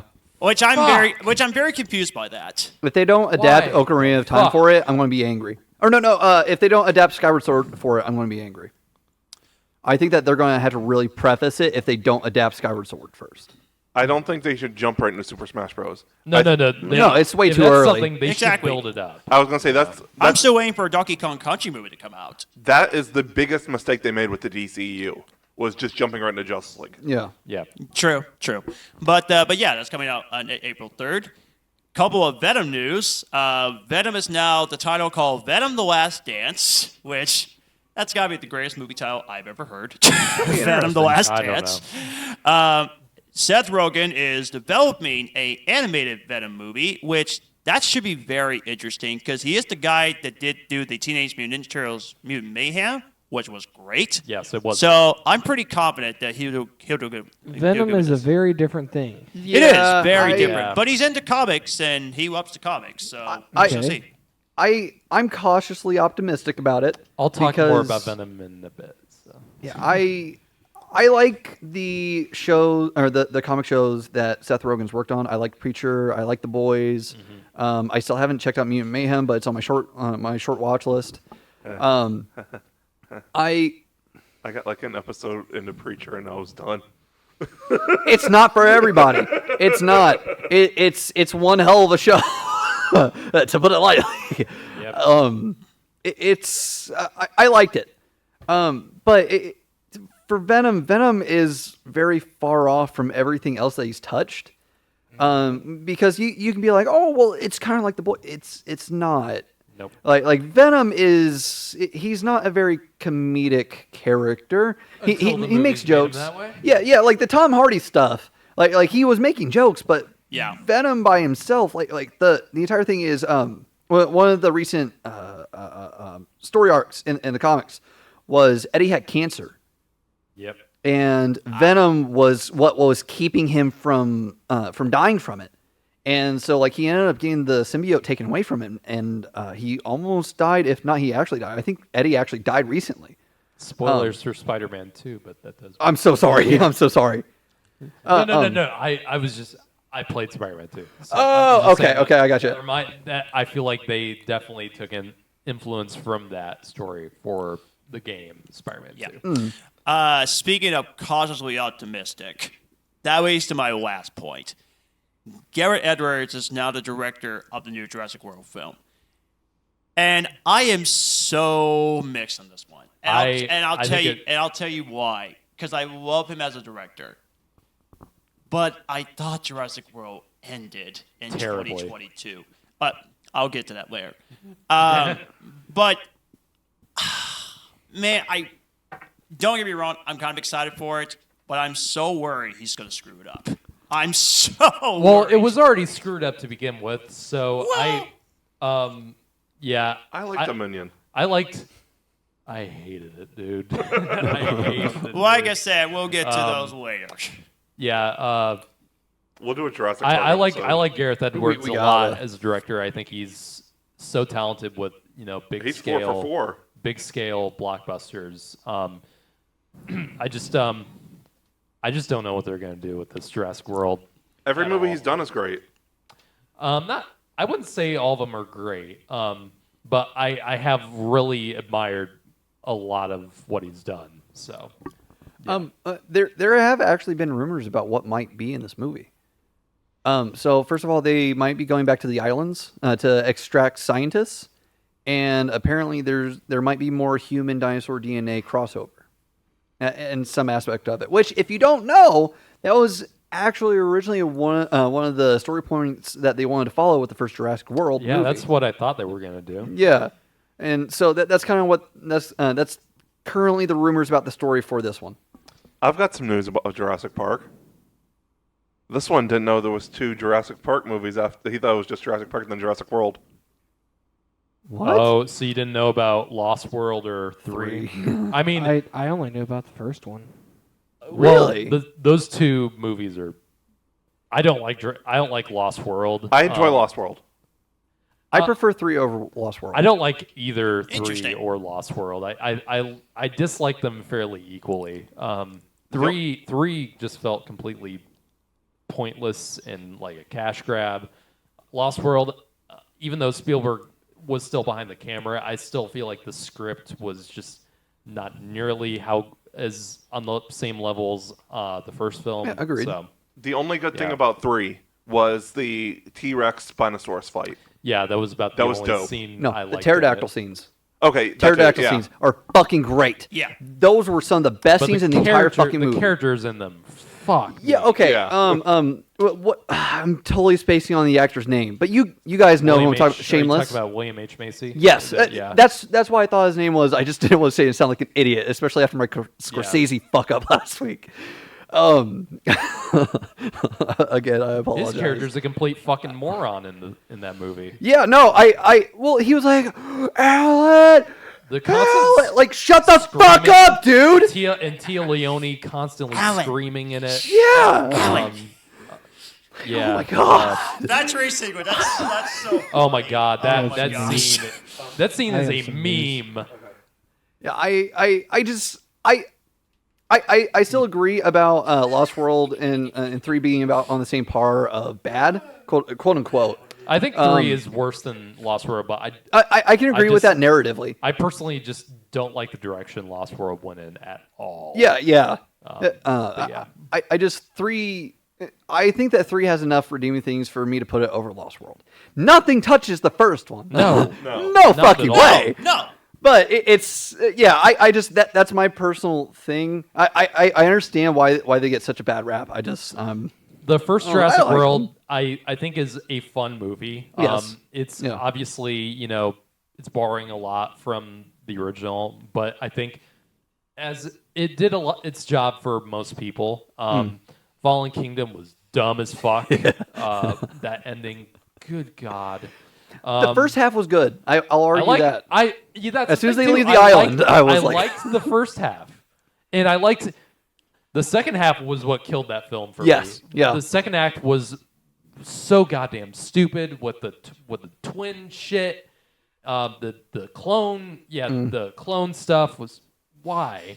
The part where it turns into almost like a haunted house movie with a dinosaur, that was cool. Yeah. It was just I just didn't really care at that point. And I like the scene with the Brachiosaurus and the volcano. That broke in my the heart. smoke. That broke my heart the first time I saw Yeah. that. Aside from that, I don't think that movie's good at all. That's all I got for my side of news. so. Dominion, I don't think I liked anything in. I think Dominion was just from beginning to end a train wreck. Yeah. To me, Dominion is thoroughly consistent versus what Fallen Kingdom was. I'll give it that. And the extended is better Yes. than the first cut, and I think that's the reason why it's better than there- Fallen Kingdom. I didn't even know there was an extended. Oh yeah. Yeah, It's I like think it's 20 on minutes Peacock. longer. Yeah, Okay. it's good. I actually prefer it. That was the first version that I watched, I've got it on and my I'm glad I Vudu. did. Nice. So Yeah. I'll give you my password if you want to watch it. I don't know. Okay. he doesn't My- know if he wants to sit through that. I can't be any more disappointed with the Jurassic Park or World movies. So, I mean, bring it on. I guess. So, Let's finish off the news real quick so we can get to our main point. yes. Yeah. Yes. So, a little bit of I believe horror news. Late Night with the Devil has 47 reviews on Tomato Meter now. Nice. 100%. I haven't seen gonna it. bring that I haven't movie seen up. a single movie Oh god. trailer I for saw the it. trailer. I was like, this creeps me out. The trailer. If John, the movie looks great, but no, I can't do it. No. usually I'm if John definitely excited reacts for it. like that, it means I'm gonna like it. Yeah. So, yeah. That is an interesting thing to say. I fucking love David Dastmalchian. Me too. I cannot wait. great. That's He is Paul. I love you for that. He has only been in a supporting role like Yeah. his entire fucking career. This is the first thing where he's going to be a lead actor. He's going to fucking kill it. And he's been because like this 100 is different his movies. fucking genre. Yep. He's been like 100 different movies. Yeah, I just Working with some of the best directors. Yeah. I think it's time for him to really step in and shine because I think a lot more people are recognizing his talent, especially with the amount of stuff that he's been in recently. Yep. And I think that this is going to be like the first test of his mettle as a leading actor, which I think that he has more than enough talent to step up to plate. He had a pretty large supporting role in Last Voyage of the Demeter. Yeah, I heard about it. I still haven't checked it out. I'm going to this week. Yes. Yeah, I've been seeing a lot of stuff more. I'm taking that as a sign I need to watch it. Is it streaming anywhere? it's on I Prime believe Video. so. Yeah, I that sounds right. If not, it's on my Vudu. So Well, I Let's, think my mom has it too, okay. so I could just. So get it let's from go her. ahead and move on to Dylan main had his topic. point Yeah, still. I still have my news. Oh. Dude, it's been we've been going through the news for the past hour. Yeah, we really need to do the news as like a separate video. That's kind of the reason why we stopped doing it, which bummed me out. I want to do a higher production quality version of the news. Let's just do like an actual news show as like a separate thing. Yeah, I am so on board with that. Because with the so video, let's try to run through it. Yeah. I have 4 pieces of news basically. The first bit of news is actually kind of a WB thing. If you guys are knowledgeable of like early beginnings of YouTube and online creation, the way that YouTube built its platform based on, if you guys know about it, then you probably know the company Rooster Teeth. Oh, Rooster Teeth is closing its doors this year because WB is forcing them to, because nobody is willing to buy it for at least the price that WB is asking. And 2, they have been having a really rocky past several years. Now there are properties that are currently moving on. Confirmed, we are getting like at least 1 more season of Ruby, and then I think that we're also getting another. There was a show in post production, a new season of RVB. We're getting that as well. I'm hoping that Death Battle continues because that's such a major thing on YouTube. Yep. It's up there with Bat in the Sun. So I really hope that those continue. It's honestly crushing to me personally, because that was one thing that me and my brother really bonded over was Red versus Blue, and that got me into Let's Play, that got me into Ruby, that got me into everything. That made me want to start online content creation. Bat in the Sun is amazing. It is. I'm not surprised to hear that news. Well, Yeah. I heard it before, but yeah, I wasn't surprised when I heard it. Rooster Teeth, I haven't actually willingly watched any of their new stuff in like 10 years. And that's a shame because Rooster Teeth, was a huge part of like, I used to watch them all the time in middle school. That was like my favorite thing to watch back in the day. And they had so much great content back then. Rage Quit. I love that shit. But yeah, it's a shame because they were once like a huge thing for YouTube and content creation, and it sucks that they never could rebound. So I forgot to mention one thing, but I'll get to that. It's a shame, but it is. But I think it'll give the remaining people a chance to like do their own stuff. So. Yeah, which they've been having main people leave to do pursue their own stuff, like Jeremy Dooley, who replaced Ray Narvaez Jr. from the original 6. Yep. He ended up leaving to do his own thing during the pandemic, I believe, and that worked out for him, and like it helped springboard him, and it's worked out for a lot of other people. And I think that all these people that are attached to these projects, they are going to get recognized, are going to get picked up by companies because of their time at RT. It's a major bummer. That's a major hit to my childhood, and it's upsetting. Moving on to the next piece, there's 3 rumor castings that I want to talk about for the MCU. Yeah. There are 2 they've been casted, but we don't know who they are just yet. There's a rumor about one of them, but I don't really want to talk about that. The first one, where it's a fully rumored this person has been casted in this role, is Silver Surfer, who is rumored to be played by Hayden Christensen. Mm-hmm. Which I think that would work really well. That would be cool. I'd like to see that. Which, if you weren't following the rumors for that, they were actually apparently eyeing Anya Taylor-Lovejoy for Silver Surfer, which I wasn't a big fan of that. Anya Taylor-Joy? Sorry, that's my bad. I'm everywhere tonight. They were originally apparently all at looking once. at that.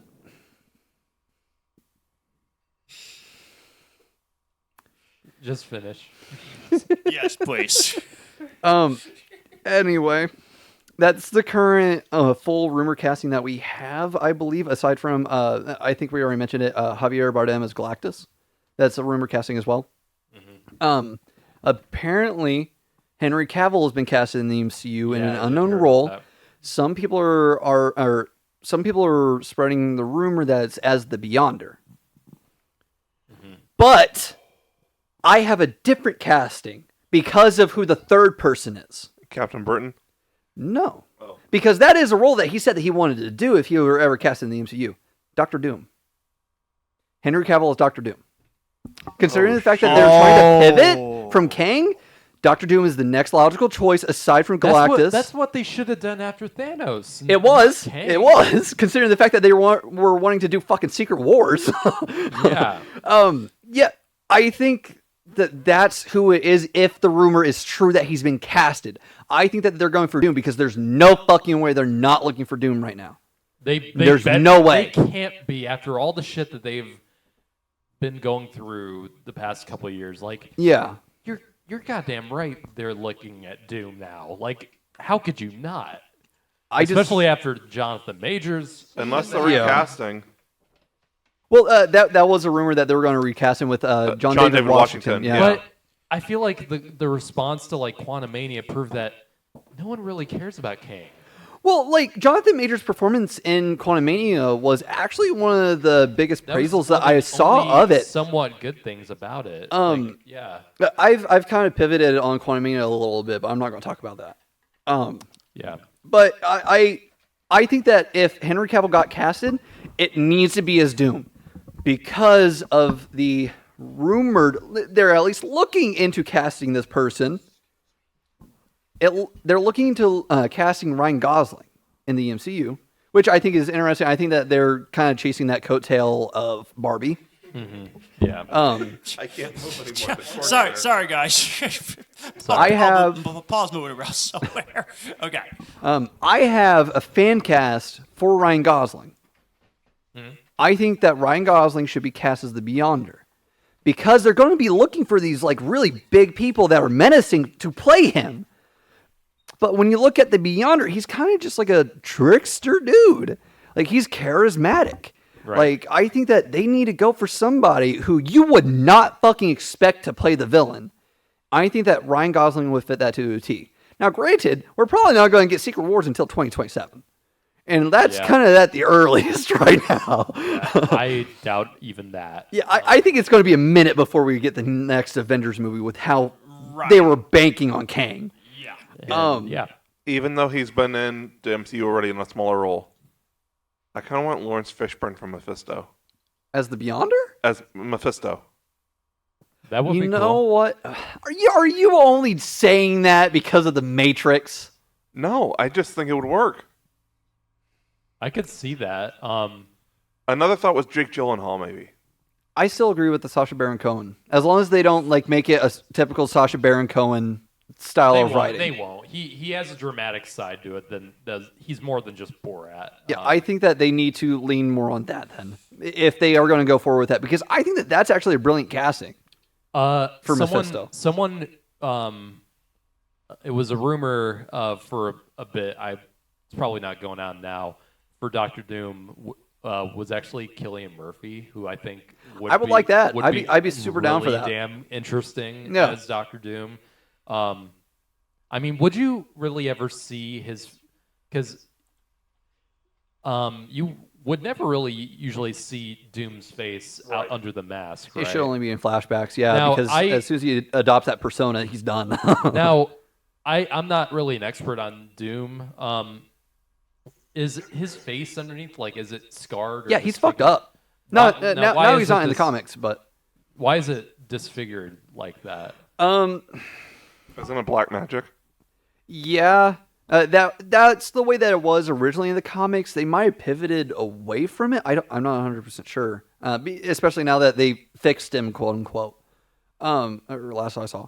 But so far in the movie canon, it's literally just been he got fucked up during the same space incident that led to the Fantastic Four. But I don't.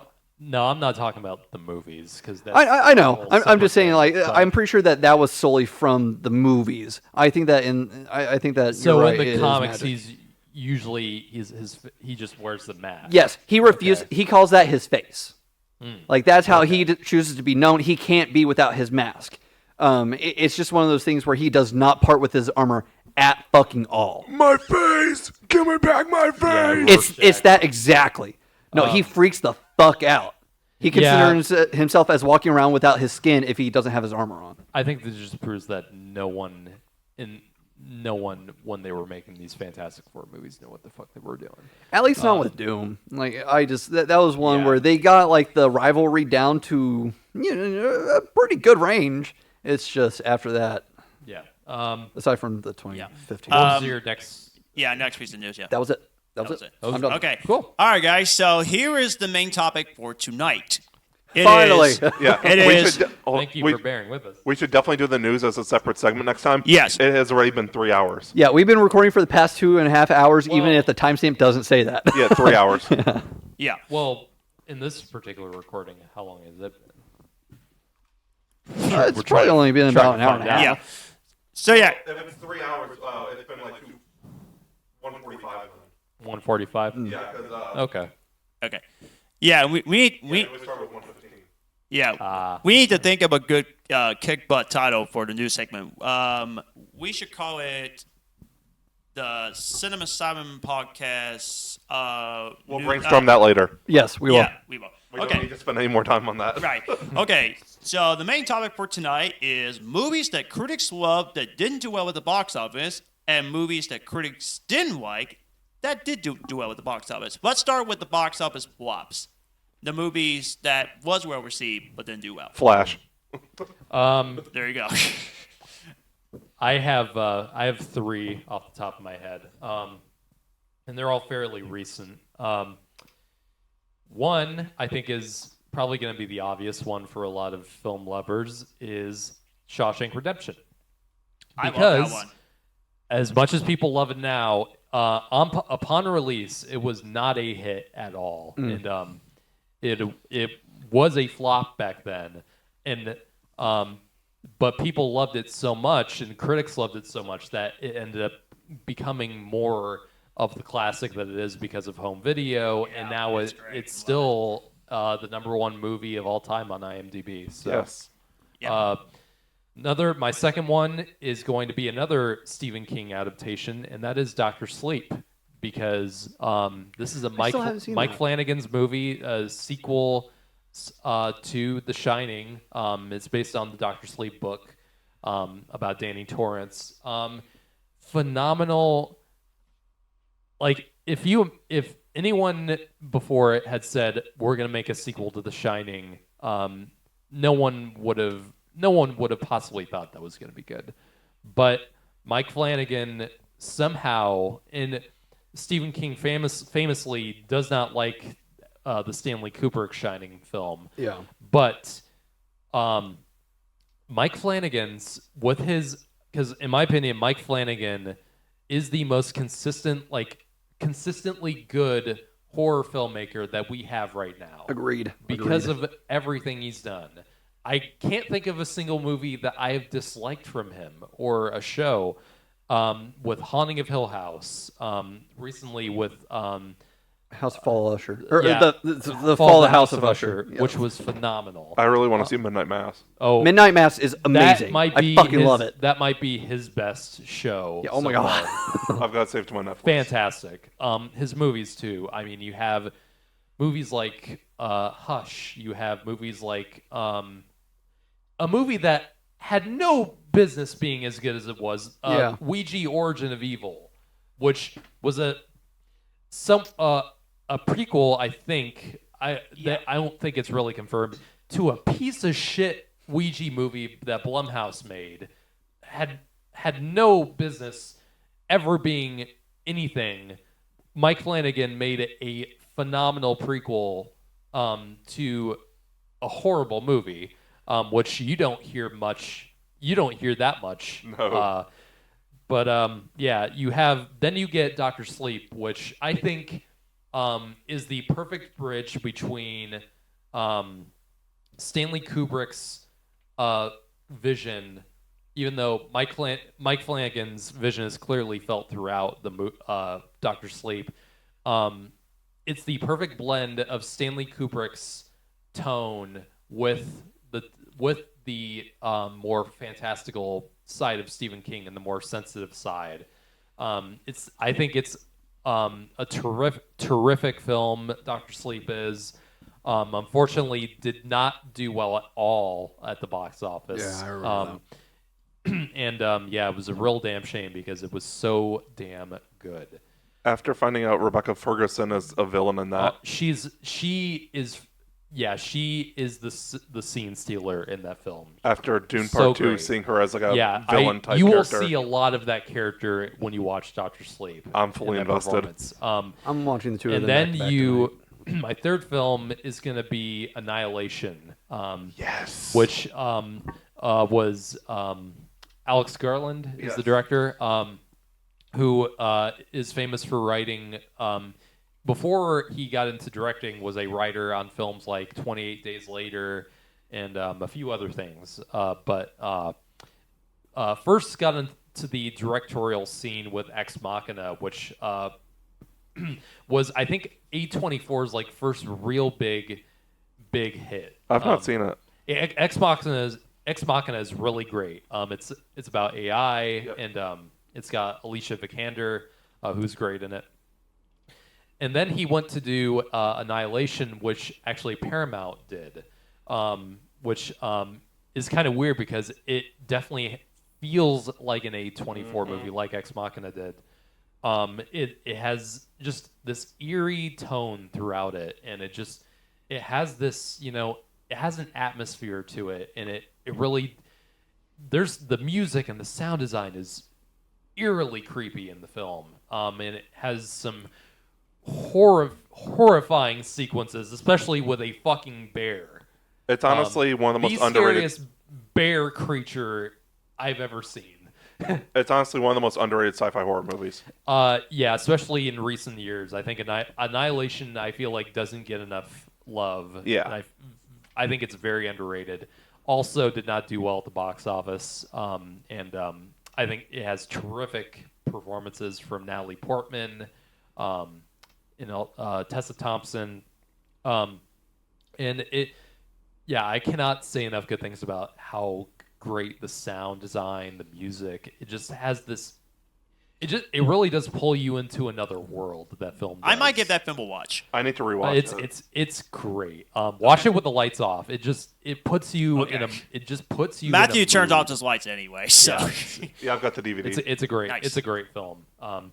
Those are my picks for the flops. Okay. I got 7 of them on there, which it already But I thought- popped in my head. Didn't we choose on 3 though? No, we didn't specify any. Oh, It was okay. just whatever one you think of. So yeah, I got 7. All right, the first one on my list is considered the dark sheep of the Disney Renaissance, The Rescuers Down Under. Yes. It That is a good had one. really good reviews. It got 72% for Rotten Tomatoes, but yet it box office flopped. But to be fair, though, it opened the same day as Home Alone, which that was got to shoot right in the it foot. did. I didn't know that. But this is considered a movie that a lot of people love it more than the original Rescuers. I believe I agree. It is. Better Yeah, than I love this. it. I love the animation. I love everything about the movie. It's absolutely great. And George C. Scott is the villain. You can't go wrong. Yeah, with that. absolutely. Dylan, you'll appreciate this next one, Treasure Planet. Another Disney one. Oh. Yeah, this one got a 69% for Rotten Tomatoes. Good score, but it did not do well. It was the most expensive animated film at the time, $140 million, and it bombed sadly on that one. And I think their next movie, I think it was Home on the Range. That was which was I which hated was that bad. one. I hated that Which one. was Really bad. I need to think rewatch Treasure Planet. That was the movie that killed. I feel like that was the movie that killed hand-drawn animation. Yeah. Yeah. But I definitely need to rewatch it because I definitely probably would love the film because I remember liking it in theaters probably. Next one on the list is Flushed Away. A lot of animated films on the list. Yeah. He's the animation expert. Yeah, animation expert. Yeah, it's a mixed up computer and stop motion animation together. The film cost $149 million and it only made $178.3 million. I love the movie. So I it's personally still- think it's very underrated. That does not mean just because it went above the budget, it does not mean it was a success. Exactly, It's still bombed. exactly. But I love Flushed Away. I absolutely love that one. The Creator is next. Okay. Yep. That film should have done a lot better than it should have. I love The Creator. I personally think that's a sci-fi masterpiece. I love everything about that movie. 68% for critics really liked it. Audiences really enjoyed it, but it's very sad it did not do well. Dread is next. Yep. I mean, it has getting a cult following, and a lot of people love that movie. It has a 80% from Rotten Tomatoes. Got a phone call or something? Oh, okay. Yeah, 80% for Rotten Tomatoes, and it was not able to get past this budget, which is disappointing because I remember really It's really so much liking better this. than the 90s one. Yeah, it is. Dread is incredible. It is. It is one of the best action movies. This next one is absolutely incredible. The Iron Giant. Yeah. Now, that is considered one of the greatest animated films of all time. Yep. And it was directed by Brad Bird, who would go on to direct some incredible Pixar movies that he directed. But this was his directorial beginnings of the animation. Had a small budget, $15 million, but did not do well because the marketing didn't do much.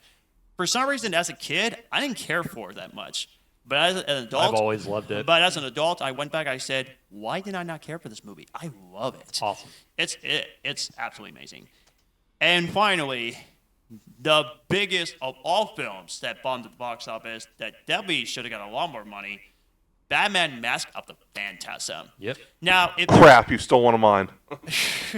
well, there You you have go. to change it. But yeah, if there's any movie that a lot of people can say, like most people would say it's the best besides the Dark Knight trilogy, Mask of the Phantasm would definitely be it. Yep. Had a very small budget of $6 million. And people did not go see it, which How much did it make total? 5.6 million, that's it. Wow. Which I don't understand because there are diehard fans of the TV Well, show. it's part. I think it makes sense because it proves my point that just because something is successful on TV doesn't mean it's going to be successful on film, and that's what I'm worried about with the Mandalorian movie. Right. Just because it's a huge hit on TV doesn't mean it's going to be a huge blockbuster on the big screen. Yeah. You know. But Yeah, when you, but when you I see talk, that. but when you talk about the best Batman movies, Mask of the Phantasm gets mentioned a lot. Yeah, it's up there. And most people, including myself, will call this one underrated. At least for me. That's how amazing Mask of the Phantasm is. Yep. So there you go. Those are my 7. Okay. got? I really only have 2. Okay. I think I misunderstood the assignment, so I kind of had to like scramble. I really only have 2. Matthew, I still think that you and I are going to have one shared one, so I won't say it. I'm going to see if you bring it up first. My first one, I'm going to pull from an animated movie, Onward from 2020. I like that one. Yeah. I love that one. 80%, 88% from critics on Rotten Tomatoes, 95% from audiences. Though there's a major reason why it. Yes. They pulled it from theaters. Because Because of the happened- pandemic. That Yes. was the last movie I saw before theaters shut down. Yeah. Yeah, I hadn't Same gotten for a me. chance to see it before the pandemic hit. So the first chance that I got to see it was with a migraine in a closed room of my cousin Oh, no. on an iPad, and I was dying. It had a budget of $175 million, roughly, and it only made $141.9 million, which that's a loss of $30 million, a little over. Which is huge for Disney. That's a major loss in their eyes. Pixar. Yeah, like they had so many hits, and then pandemic hit, and they had to pull in. Yeah. It was the other one that I have, aside from the third one that I won't bring up just yet, at least, we've actually talked about it before on the podcast, is Dungeons and Dragons: Honor Among Thieves. Yes, I was going to bring that up. I'm glad you did. It got a 91% rating from critics on Rotten Tomatoes, 93% from audiences. It was so fun. And while it made its budget back, it only made its budget back by about $58 million. Yep. And for Paramount, especially with the way that the crossover CEO with E1 Entertainment has been going, and you know the way that Hasbro CEO has been handling everything, we're probably not going to get a sequel to that anytime soon. And it's so disappointing because that movie is so much fun. Yeah. It is. If to me, it feels like, I think I might have said this when last time we talked about it. It really had that feeling of when the MCU was at its prime. Like Yes. it feels like the kind of movie that Marvel used to make. Just Yeah. had a tone of self-awareness, a great deal of fun, had great visual effects, had fun characters, and you know it it left you wanting more. Yes. And it left you wanting more of the world and of the characters and the magic and all that. It's just a shame that the theatrical in theaters unfortunately it did come out right before the Mario Brothers movie, which that was definitely killed part of it. Yeah. But yeah, it's a damn shame for sure. Have you actually read the tie-ins that they released? I have not. Okay, so there's 3 tie-ins. I haven't read the comic yet. They did like a short little volume. But they released the first novel, which was Road Neverwinter. So it's the story of everybody except for Doric, the druid. It's the story of everybody except for her. So great. He was so great in that. Well, the Doric actually got her own book. And that was pretty good, too. It ties in super well.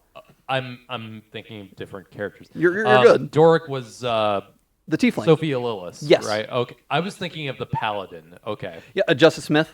No. The Paladin. The Paladin guy. I forget his name. John Page. Yes. He was one of my favorite parts of the movie. Well, people are really hoping that he comes back for the next one because I think he said he was super open to it and he had a lot of fun on set. Yeah. And he was really hoping that he would have been able to come back. It felt like everyone was having fun on it. Yeah.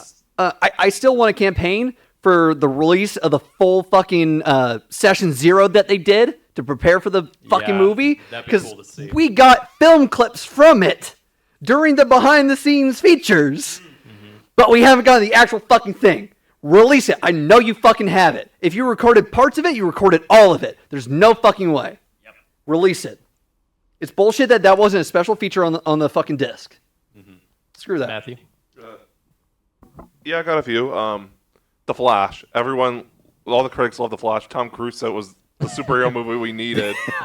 It did not do well. No. It I'm was not one gonna of lie. I have not rewatched it since. Me neither. I like it. I like it for sure, and I have fun with it. I don't think it's Tom Cruise level praise. Yeah, but, I for what it was, I thought it was a lot of fun. And I even liked Ezra Miller in it. So I don't think it has a lot of rewatchability. I will always defend the casting of Ezra Miller as the Flash. I will always defend that little bit. If the stuff around him didn't happen, I think people would be more open to seeing more of him. But Yeah, they kind of just floundered their career with that one. And it was a movie that was cursed with a super long development process. It took them decades to make this movie. Well, I mean, like Kevin Smith was on it, Edgar Wright was on it. Yep. Like it was. Hopefully, James Gunn I hope he does include a version of the Flash in it.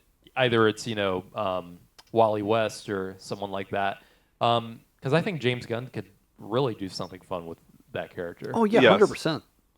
I'll get the other DC ones out of the way. John, you stole Batman Mask of Phantasm. Just DC last year in general. Blue Beetle did Yes. Yeah, really unfortunately. well received, but did not do well at the box office. I It love was a Blue lot of Beetle fun. so much. I think it would have done a lot better in a different year. Yes. Before superhero movies weren't performing. Or like if this. WB was not freaking stupid. If it came out in that's right. let's say 2017. 2017, that I think it would have done a lot better. I think DC's biggest problem last year was with the onset of the James Gunn universe and him not keeping any of the characters. It's like, what's the point? Like, none of these characters are going to amount to anything anyway. Yeah. But apparently he's staying. His next appearance is probably going to be in Booster Gold. Which That'd be I'm cool. excited for that. That'd be Me cool. too. Yeah. As long as they keep the casting of Blue Beetle, he's Yes, great. he's they staying. are. Yeah, he was awesome. Sholo did a great job. Yeah. The last one, obviously, Shazam 2 for the DC stuff. Really? That didn't do well at the box office either. It did well. It made like $30 million I more wasn't than crazy budget. about it, but I really liked the first one Yeah. a lot. Yeah. So It definitely wasn't as even good the as the first one. film. Even the first film didn't do that great. Right. Yeah. And I think it should have done a lot better. So Alien Covenant. really, okay. It didn't bomb, but it underperformed. Its budget was Yeah. I think it's at 120 million. And it made 240, not including Prometheus, marketing. I think, did better. Yeah. Prometheus made like 450 million. Yeah, Alien Covenant is actually my third favorite Alien movie. And then last one, you're gonna appreciate this one because we love the cinematographer, Ad Astra. Yeah. Oh yeah, I love don't that one. I don't love that movie. I do like a lot. The cinematography. Yes. I mean, That's what I no said. reason to get toy. into it. It's just incredible. Yeah, I personally, I kind of found it a little dull, but I think that was part of the point. Yeah. And it's Interstellar and The Martian are definitely superior. Yeah, and it's not my kind of sci-fi. I can definitely see why others would get into it more than I would. I prefer a little bit more of the emotional kind of sci-fi, like The Martian or Interstellar. But there's definitely a big fan base for it, for sure. Yeah. Now onto the box office hits. No, Dylan hasn't done his. Oh, I'm sorry. Do you? Huh? What? You said you had one. Oh, yeah. I didn't think of Sorry what you were about that, thinking. Dylan. I didn't mean to skip you. No. I wasn't super sure about bringing it up. Okay. The 2017 Power Rangers movie kind of underperformed. Oh. It It made its did. budget back. But it wasn't a critic success. It wasn't. That's why I was, yeah. But audiences in general seem to love it. I feel like it got like 51%. Yeah, for I had critics, looked it up, yeah. okay. Yeah. It was 63% it's below the audience, cusp, but so yeah, I feel like it has a lot of really good word of mouth, especially with the people that can appreciate it for the way that it is and not Yes. be super bent on nostalgia. Yeah. And I still think that it deserves a sequel. And the fact that like the showrunner was like, yeah, no, we're not doing that crap. We're going to do this other more mature Power Rangers thing. It's like you already had the perfect setup. You had the established fan base. You could do it. You just have to make sure that you actually, market it well. You need to make sure that like you go all out for whatever's next. Hopefully that Netflix show does come out soon. I hope so. Okay. All right. Now we're doing the box office hits. Yes. I need to go first on this one Yeah, you because go first. I got a lot of defending here on these movies here. BVS. This one surprised me that it did not. It wasn't too bad of reviews percentage, but it was still lower. Die Hard with a Vengeance. It's got a 59% for Rotten Tomatoes, but it made over $300 million. And here's why it's strange. That's considered one of the greatest action movies of all time. Wait, really? Critics didn't like Die Hard 3? No, they didn't. Wow. Yeah, I was very surprised because I was thinking, but a lot of people love that movie, and yet, I think it's the second best. yeah, and critics at the time didn't like it that much, but I'm probably sure they appreciate it a lot more. But yeah, I was very surprised that it got. It's really 15. strange to me. Yeah, but I love Die Hard with a Vengeance. It's really great. Next one on the list is Pocahontas. Another of the, for me, underrated of the Disney animated films. Now, yes, it's not accurate, yes. And I know Pocahontas was younger in the story than in real life. She didn't fall in love with John Smith in real life and everything. I know there's no talking tree and there's not a musical. But I love Pocahontas. I personally think the movie is great. I love the animation. I love the musical numbers. And I thought the cast did a great job. Mel Gibson, bad side aside, he did great as John Smith. So I still will, despite Mel Gibson's obvious troubles as a Right. person, still one of the most talented directors and actors. Yeah. Absolutely. Yeah, I personally think it's one of the most underrated movies on this list. I really love that one. Next one on the list is my childhood film, and that is Space Jam. Now, I'm not going to lie to you. I thought that everybody loved this movie as a kid. When I watched this. I don't love it. Yeah. But when I looked at the time, when I looked at that it was that it had a low percent at 43%, I was stunned. Because I was just like, but I love Space Jam. And I still love the film. That's my childhood favorite. So, and it made a boatload of money, and I think over $200 million. It has gained a cult following, so at least there are some Looney Tunes fans that appreciates the film. So thank you, Looney Tunes fans. Can I go next? I want to be a little bit more negative on mine. I like that you're more positive on the critically panned ones. I want to be a little bit. I want to talk about the ones that I really don't like. Sure. That Okay. were box office and hits. then we'll go back to I got three for these two. The first one of the box office hits that were critical failures, and I don't like any of these three movies. The first one I want to get into, and I don't know how you guys are going to feel about this. Venom 1. I really don't like this movie. It's on my list. I really don't like this movie at all. I think this is top.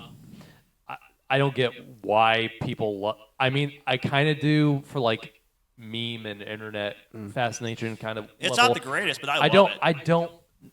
Why would anyone think this is a good Tom Hardy performance? Like, come it on. literally is just him making talking in a weird accent, and just running around, just bumblefucking around this movie. The visual effects are terrible. Regardless if they got the Venom design right, I think the final fight scene in this movie with Riot is one of the most ugly visual things I've ever seen, because it's just blobs of black and gray fighting in a dark ass environment. I don't get into that at all. Wow, okay. I found it just a very annoying movie. I didn't find it that entertaining. And it was, I think, a waste of what they could have done with a Venom movie. And I think it was just a waste of potential in general. Okay, I respectfully disagree with that. I personally love the movie. It's stupid. I like it's Venom stupid 2. fun. I like Venom 2 more because I did too. it felt like they were more embracing Yeah. of like the stupid shit. I think it worked a little bit more. I still don't think Venom 2 is a great movie by any means, but I think it's a little bit more entertaining. Gotcha. Both films did do well at the box office. So. Yes, they were both hits, unfortunately, and that's why we got films like Morbius and Madam Web. So my next film, Masterpieces. my next Shut up. film I want to get into, and this is a film that literally broke my spirit, and that is The Lion King 2019. This film, That was on the list. this film just hurts me, and all these Disney live-action remakes just hurt me in my soul. The more films that are announced in this subgenre, these movies kill creativity. They kill storytelling.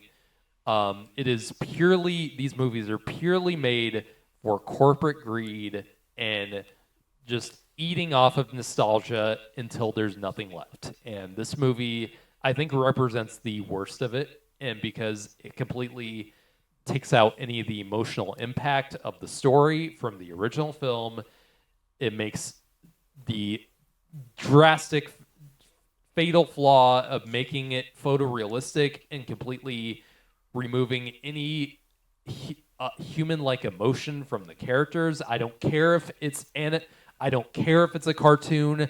Those things at least had emotion in the animation in the original, unlike these CG puppet monstrosities that may look visually good but have no way of conveying emotion or any kind of character. It is when I think What are you looking at me for, when I Matthew? think of Hollywood greed destroying creativity in modern movies, The Lion King is the first thing that pops up in my head. I fully agree about Lion King. 100%. It's the it's one of the two remakes that Disney's done where I'm like, I fucking hate this. I really do, because okay. Here's my counterpoint to that a bit. I agree that at least part of it is about corporate greed, because I mean, look at everything that they're doing with Frozen. The fact that they're now trying to do a fucking live action remake of Frozen, and they're doing it with Moana and all that shit. It has gotten to that point because we're not leaving it alone for long enough. Mm-hmm. However, Yep. For films like Aladdin and Beauty and the Beast, and Jungle Book, the ones that are praised the most, the thing about these remakes is that I believe that they're not just for corporate greed, which they are. It's Disney, but it's also for a new audience. Yep. And I can appreciate it through that. And on top of it, I especially prefer it with Aladdin. With Aladdin, they added on to the story. They didn't take anything away from what had happened. Yes, we got Will Smith instead of Robin Williams, which is a dramatic loss. But I think that Will Smith still did a good job on being his own character, kind of. You know? Like, it was his own portrayal. He wasn't trying to mimic what Robin Williams had done, which, thank God. But I think that it's for a new wave of kids, and I think that that's amazing. I just think that we are just now getting into the era of it's only corporate greed. That's all it fucking is. Moana is what, 8 years old, John? Yes. Okay. It's about to be 8 years old. Yeah. Frozen is 11 now? Yes. Yeah? Okay. That's fucking ridiculous. It's fucking ridiculous that we're getting remakes of those fucking movies now. I can settle for Lilo and Stitch. That came out in 2003, right? 2002. You were close. 2002. Okay. Came out in 2002. It's been 22 years. It's about time that we get something else with Lilo and Stitch. Yep. That wasn't the straight to home videos. It's going to be Lilo and Stitch for new kids. But no, Moana and Frozen is purely corporate greed. 100%. I'm not a fan of Moana doing a live action remake of Moana. I'm not a fan of that. Wait 15 fucking years. Yeah. Like, these kids are still in their fucking teens, you know? Yeah. Like, who the fuck are you making it for? The only remake I was okay with was the Jungle Book. Yeah, I was okay with that one. And I was okay with Pete's Dragon. I'm okay with the ones that don't get the recognition, like Lion King or the Renaissance movies. Treasure Planet as a live action movie. Man, that would be cool. God, remake the movies from that era of Disney, like Treasure Planet or Atlantis. Yes, Hunchback. That'd be cool. Hunchback. Hunchback is one of my all-time favorite Disney movies, and they I feel like they're going to water it down so much to the point where it's not even recognizable. Yeah. Well, if they go with the same route that they're doing for fucking Hercules and Mulan, fucking oh my god. Yeah. Mulan was soulless. And Garrett, the Lion King remake. I'm sorry, I respectfully disagree with you. That's my favorite remake, and I personally think it's the best one. What I love most about this movie, I'm sorry, I personally think that the performances was awesome. I love everything about it. I personally think that they nailed exactly like the animated film that they had to do. There was no need to do changes. I didn't mind they had to do it longer or anything like that. And your photorealistic thing, it looks visually beautiful. The way that they managed to actually do that. And not the best take, I know, but I love it more than the original. It doesn't have to be your Lion King. I totally understand that. But I'm sorry, I love the remake of The Lion King, and you gotta respect me for that. Come on. Listen, if that is your choice, then I respect that is your opinion and that is your choice. Yeah. I think you're wrong. Because going back to Garrett's point, it kills creativity. There is nothing fucking new in Lion King. It took shit out of Lion King. It took the stuff that made Lion King, and just took it away. What did you want to see? Simba dying? No, I want something that's a little different from the fucking animated movie. If I want a one-for-one thing, I'll go back to that fucking animated movie. There's no fucking point in watching a remake that's a one-for-one thing. I care about the future generations. I want them to have movies that they can latch on to, like the generation that the original Lion King came out, that people still watch and adore to this day. I mean, there need to be original movies. 30 years later, that movie's 30 years old now. Don't remind me. I mean, why can't they have something that good now? Shut up, Dylan. I mean, why should we just I don't think we should just settle for carbon copies of great movies that have none of at least I feel like don't have the charm or the art is important. And I feel like originality is important. Yes. That shouldn't be something that should just be thrown aside when you make something like that. That's my 2 cents. Yeah. I want to move on now. Well, I do have a question that I want to ask John now. Sure. If they made a one-for-one live-action remake of Toy Story, would you think that you would be okay with it? Yeah. And the reason why is because the movie is perfect in every way, and I don't want them to ruin computer animation of how Toy Story was made. I would not be a fan. It's true. John, the argument that you're making for Toy Story... And you don't feel that way about The Lion King. Exactly. We're saying it's the exact same thing. No, because the difference between that... There's no difference. I was going to get to that. The difference between doing the remake of The Lion King is that it's hand-drawn. You can't remake. You can't remake with the Toy Story because it was already perfect as it is. How How you can gonna do you it? not? It's gonna The be. Lion King was perfect as it is. Yes. How's it gonna work though if they do like a live action actors trying to play these toys? How's I'm it not gonna saying work? that they were doing that. Say that they do stop motion or something like that, where they keep the same general concept or design of the toys. They just make it a little more new, just a little bit, enough that they can be like, oh yeah, no, we can sell this, but not enough to stop it from being a one for one remake the same way that Lion King remake was. Yeah. I'm saying, what if they made a one for one the way that they did for Lion King, Guys, but for Toy Story? I want to move on to my third. Okay, We're talking about this I'm later, done talking John. about this fucking movie. Okay. Bad opinion, John. Strikes again. John. My third choice. Enough. My third choice is going into Adam Sandler territory, and Luckily, I don't have that one on the list. I want to, in my opinion, I think Adam Sandler is a terrific talent. I think movies like Uncut Gems and Punch Drunk Love prove that. But until and I think he is out of that era of just throwing out complete schlock like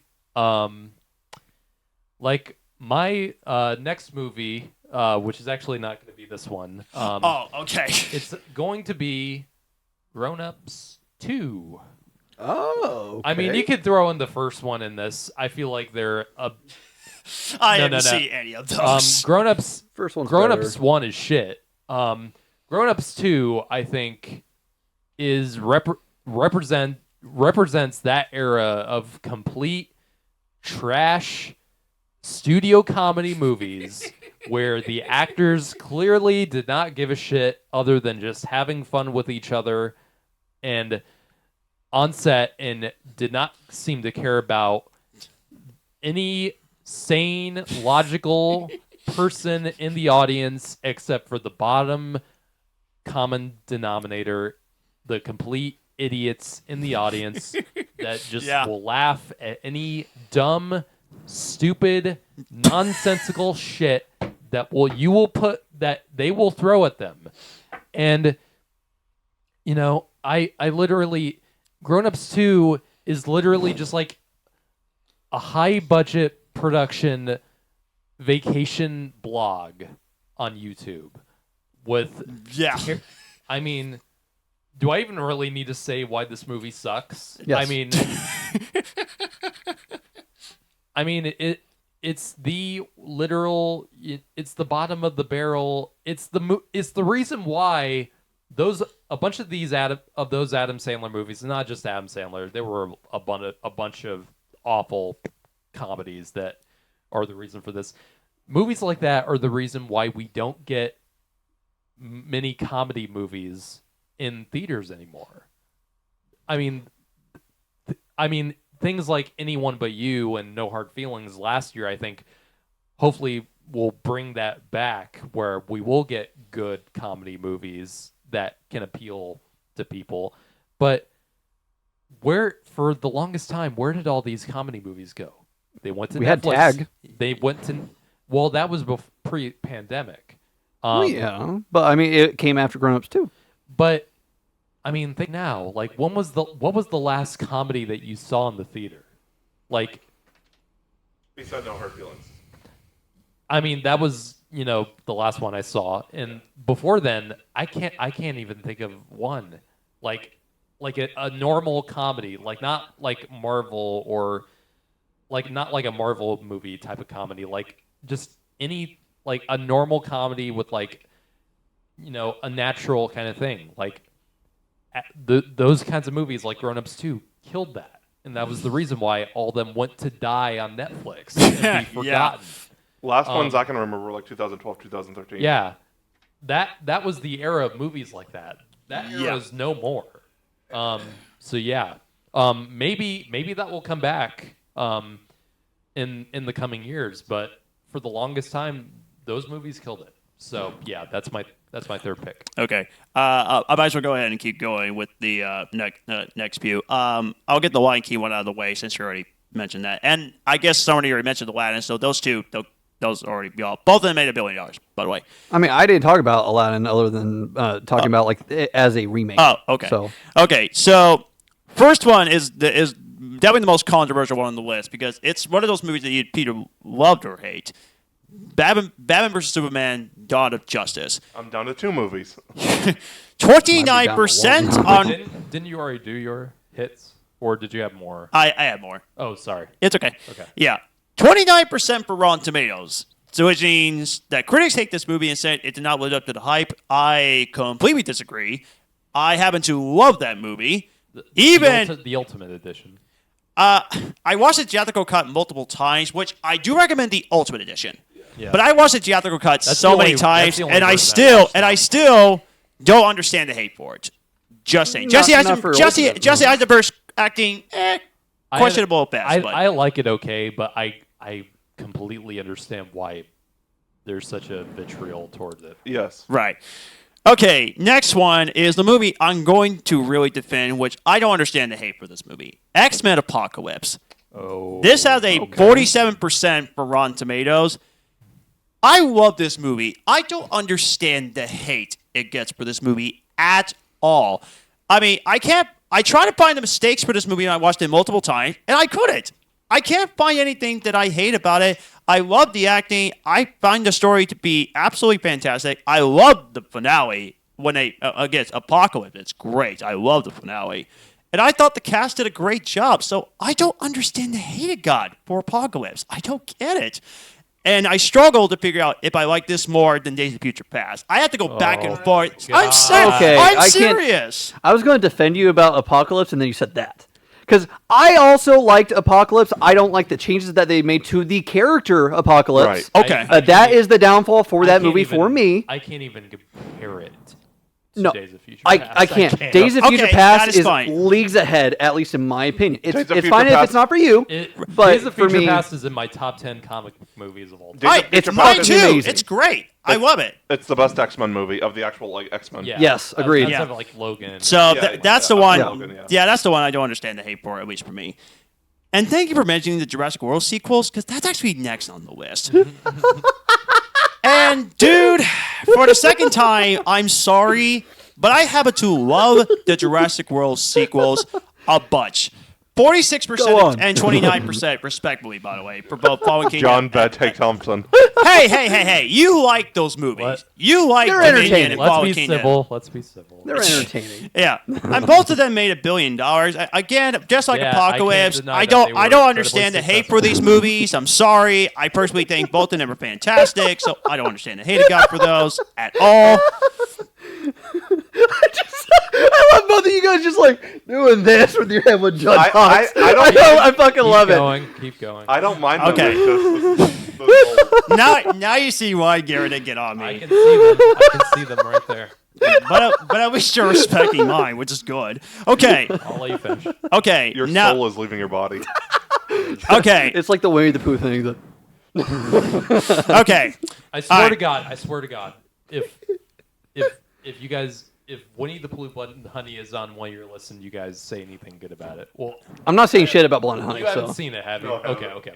Okay. yeah, I can't Okay. say shit. Okay. All right, the final one on the list. Because that was a success. I'm It just- was. Unfortunately. Okay, final one on the list, and this is the one that this also is going to be the one that's going to be controversial for people that either love or hate this movie, and that is Star Wars: The Rise of Skywalker, the second biggest controversy with Batman vs Superman. Now look, I actually rewatched the whole Disney trilogy last year because I was in the mood to rewatch them. Okay. And The Force Awakens is the better of the Disney trilogy. It is. But The Last Jedi is a very darn close second for me, anyways. And I disagree about TFA, but continue. huh? I said I disagree about TFA, but continue. Okay.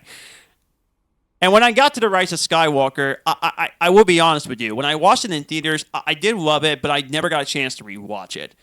Now, rewatching it the second time, I personally think this movie is very misunderstood. I personally think the movie is much better than people should give it credit to. And when I actually rewatched it, I think I had Rise of Skywalker probably at 6 or 7 or maybe 8 when I was doing my Star Wars ranking. This actually bumped up to 5 because I actually love the fan service it did at the end, and I love the lightsaber sequences, and I thought everything was just fantastic. I actually love a lot of things, which leads to the hot take that I've been waiting to say since last year. And this is where this might be the one that Dylan will probably agree with. At least I hope so. We'll see how it goes. Here we go. I personally think that The Rise of Skywalker would have been a better film if they let Rian Johnson finish the trilogy. I agree with that. Okay, good. Okay. Yeah, I'm fine with that. Okay, Yeah. okay. Because I know how much you don't like The Last Jedi, and I know you don't think it's that great of a film. But Rian Johnson was brilliant when he directed the Last Jedi. Last Jedi. I love his work. Yeah, it was great. Knives Out films, great example of those. If you haven't seen the movie Brick, which was actually I need to watch that. His first movie, it's a really fun mystery whodunit in a high school setting. It's awesome. And J.J. Abrams, don't get me wrong, the directing he did for Rise of Skywalker is fantastic, but the reason why they had to redo The Rise of Skywalker is because fans were mad at the way The Last Jedi was actually did for them. What? You're wrong. Factually, you are wrong. It's not an opinion. You are incorrect. I thought the fans didn't like The Last Jedi. Okay. Yes, fans did not like The Last Jedi. Actually, it has one of the highest audience scores on Rotten Tomatoes. Critics liked it. Yeah. Critics liked All right, well, okay. Let me rephrase this. It was bad. Let me rephrase this. The Last Jedi and the sequel trilogy as a whole, but especially The Last Jedi, got review bombed. That's the reason why the score is so fucking low on Rotten Tomatoes and across other platforms. That's the reason. We've seen this before. I pointed it out to you. Okay. That's the reason why The Last Jedi score is so low. Because as a general audience, a lot of people like The Last Jedi. At least enough to give it like a 60%, 70%, something like that. Okay. Now, I disagree about Force Awakens because I do believe that The Last Jedi is one of the best Star Wars movies that we've gotten since and I respect Empire you Strikes for that Back. because The Last Jedi is great. Yeah, I think that of the sequel trilogy, it's the best movie of the sequel trilogy. I agree with that. No, the reason Matthew's alone on this one. the reason why J.J. Abrams actually came back for Rise of Skywalker was because Colin Trevorrow got fired. Yep. Yeah, because they didn't like his script. Dual fate. Yes. I personally think Disney should have done a plan B to bring back Rian Johnson to finish the trilogy. Well, I think that's that what they should have done. They should have just what they should have done in the first place was have an overall this is what we're doing. Yeah. They had like a broad this is kind of what we're going for thing, but they didn't have something that was bricked out. Because you can criticize the prequel trilogy all that you want, but those are 3 consistent movies, and they're thoroughly planned out. You can't even say that the original trilogy was planned out because it fucking wasn't. Right. It was supposed to end after the first movie, and then Empire Strikes Back comes around, and Luke and Leia fucking kiss. And yeah, they were like, oh well, they were trying to hint at the fact that Luke had a sister. You guys keep going. I'll be right back. They were hinting at the fact that Luke had a sister. Okay, but Leia wasn't that fucking sister. They made Leia's fucking sister in Return of the Jedi. They weren't even planning that for Empire. So you can't be like, oh, well, the fact that it wasn't planned out, really? Because the original trilogy worked out pretty fucking well in the grand scheme of things. And that's something that we're going to come across in future. I'm not going to go on this for forever. I'm going to try to put a stop in it right now. But in the grand scheme of things, the sequel trilogy is going to be loved. It's going to be accepted. A lot of people are going to come around to it the same way that a lot of people did with the prequel trilogy, the same way that people did with Empire, they did with Return of the Jedi, because both of those movies were fucking destroyed the same way that the prequel trilogy were and the same way that the sequel trilogy were. The only reason why the prequels and sequel trilogy backlash is worse is because of the internet. That's the reason why it's so fucking bad. That's the reason why Ahmed Best and Jake Lloyd were pushed to the point where they didn't want to be here anymore to be non-specific. That's the reason why they did that. That's the reason why Natalie Portman couldn't find work. That's one of the reasons why so Hayden fucking Christensen weird. fled. Which is so fucking weird. It is. And all three movies in the Disney trilogy made $1 billion. Yes, they did. Yeah. Like it worked out really well. This so far, has the lowest of the sequel trilogy. This one has a 51%, I believe is what it says on my on the rate. Yeah, 51%, and yet it still made $1 billion. you know, And yet people are still mad about the trilogy. They're still mad about it. I will defend the I'm sequel mad- trilogy I'm- to a T. I'm just mad that, I mean, I don't like Rise of Skywalker. Okay. It's Hey, just- that's your That's totally fine. that's your I just thing. think- Yeah, there were so many better ways they could have ended it. I will They just- agree. Yes, I feel like they just took so many of the wrong choices. but So to me, it's that Colin Trevorrow got fired, and then the day after, they were like, "Oh yeah, no, J.J. Abrams is coming on to help." Yeah. But by that point, Trevorrow had already done 3 or 4 script rewrites. This was 3 months before The Last Jedi came out. JJ had to I would like to see completely Stay. fucking pivot I would like from to what see Trevorrow was I doing. would take at that one. I would like to see that Yeah. actually. Yeah, I just he had to completely pivot, and I think that JJ gets a really bad rep for Rise of Skywalker. I think it's complete fucking bullshit for the sole fucking reason that they hired him back on when he wasn't planning to be around 3 months before Last Jedi. So at that point, he couldn't even coordinate with Rian Johnson to help like form a cohesive narrative. So he had to build off of that, and there were no fucking retcons. We're not playing that fucking game. all right, I think we should move on. Yeah. Yes. I got 3. I'm just going to say it real quick to get this over with. Suicide Squad was Yes. one. Suicide Squad, Man of Steel. Thank you. Yeah. I was worried John was going to take that. And the last one, 49% Rotten Tomatoes, for a while was the highest R-rated movie of all time. Passion of the Christ. Oh, okay, Yeah. yeah. I was hoping you would say Man of Steel because I'd be disappointed if you didn't say Man of Steel. Yeah, I was because worried you were gonna take that. love that one. It's great. I don't get into. I can't really get into Passion of the Christ that much. Right. I understand why. I haven't seen it yet. I understand. I do want to watch Some it of the though, love just for with it. you, but it's probably gonna be hard for me to watch. Maybe It's hard for me to really want to watch just such a bleak Yes. movie like that. Yes. I don't know. Not for me, but yeah. That We is- haven't gotten to your list, have we? No. I was gonna throw mine out, but I knew that my movie was the one that I had because I was gonna do Venom.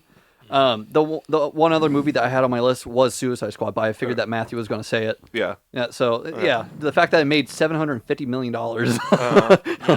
Please like, comment, subscribe, share, all that good stuff. it's been Make fun. sure to leave reviews.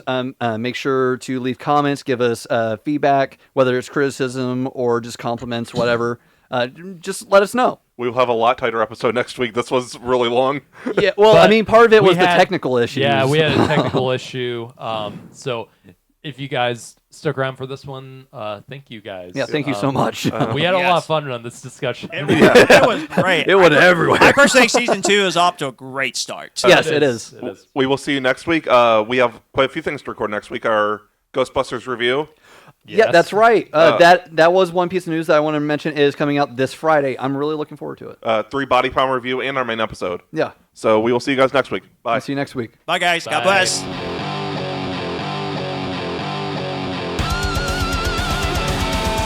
We have been the Cinema Asylum podcast. You guys were awesome. Thanks for coming out. Good night.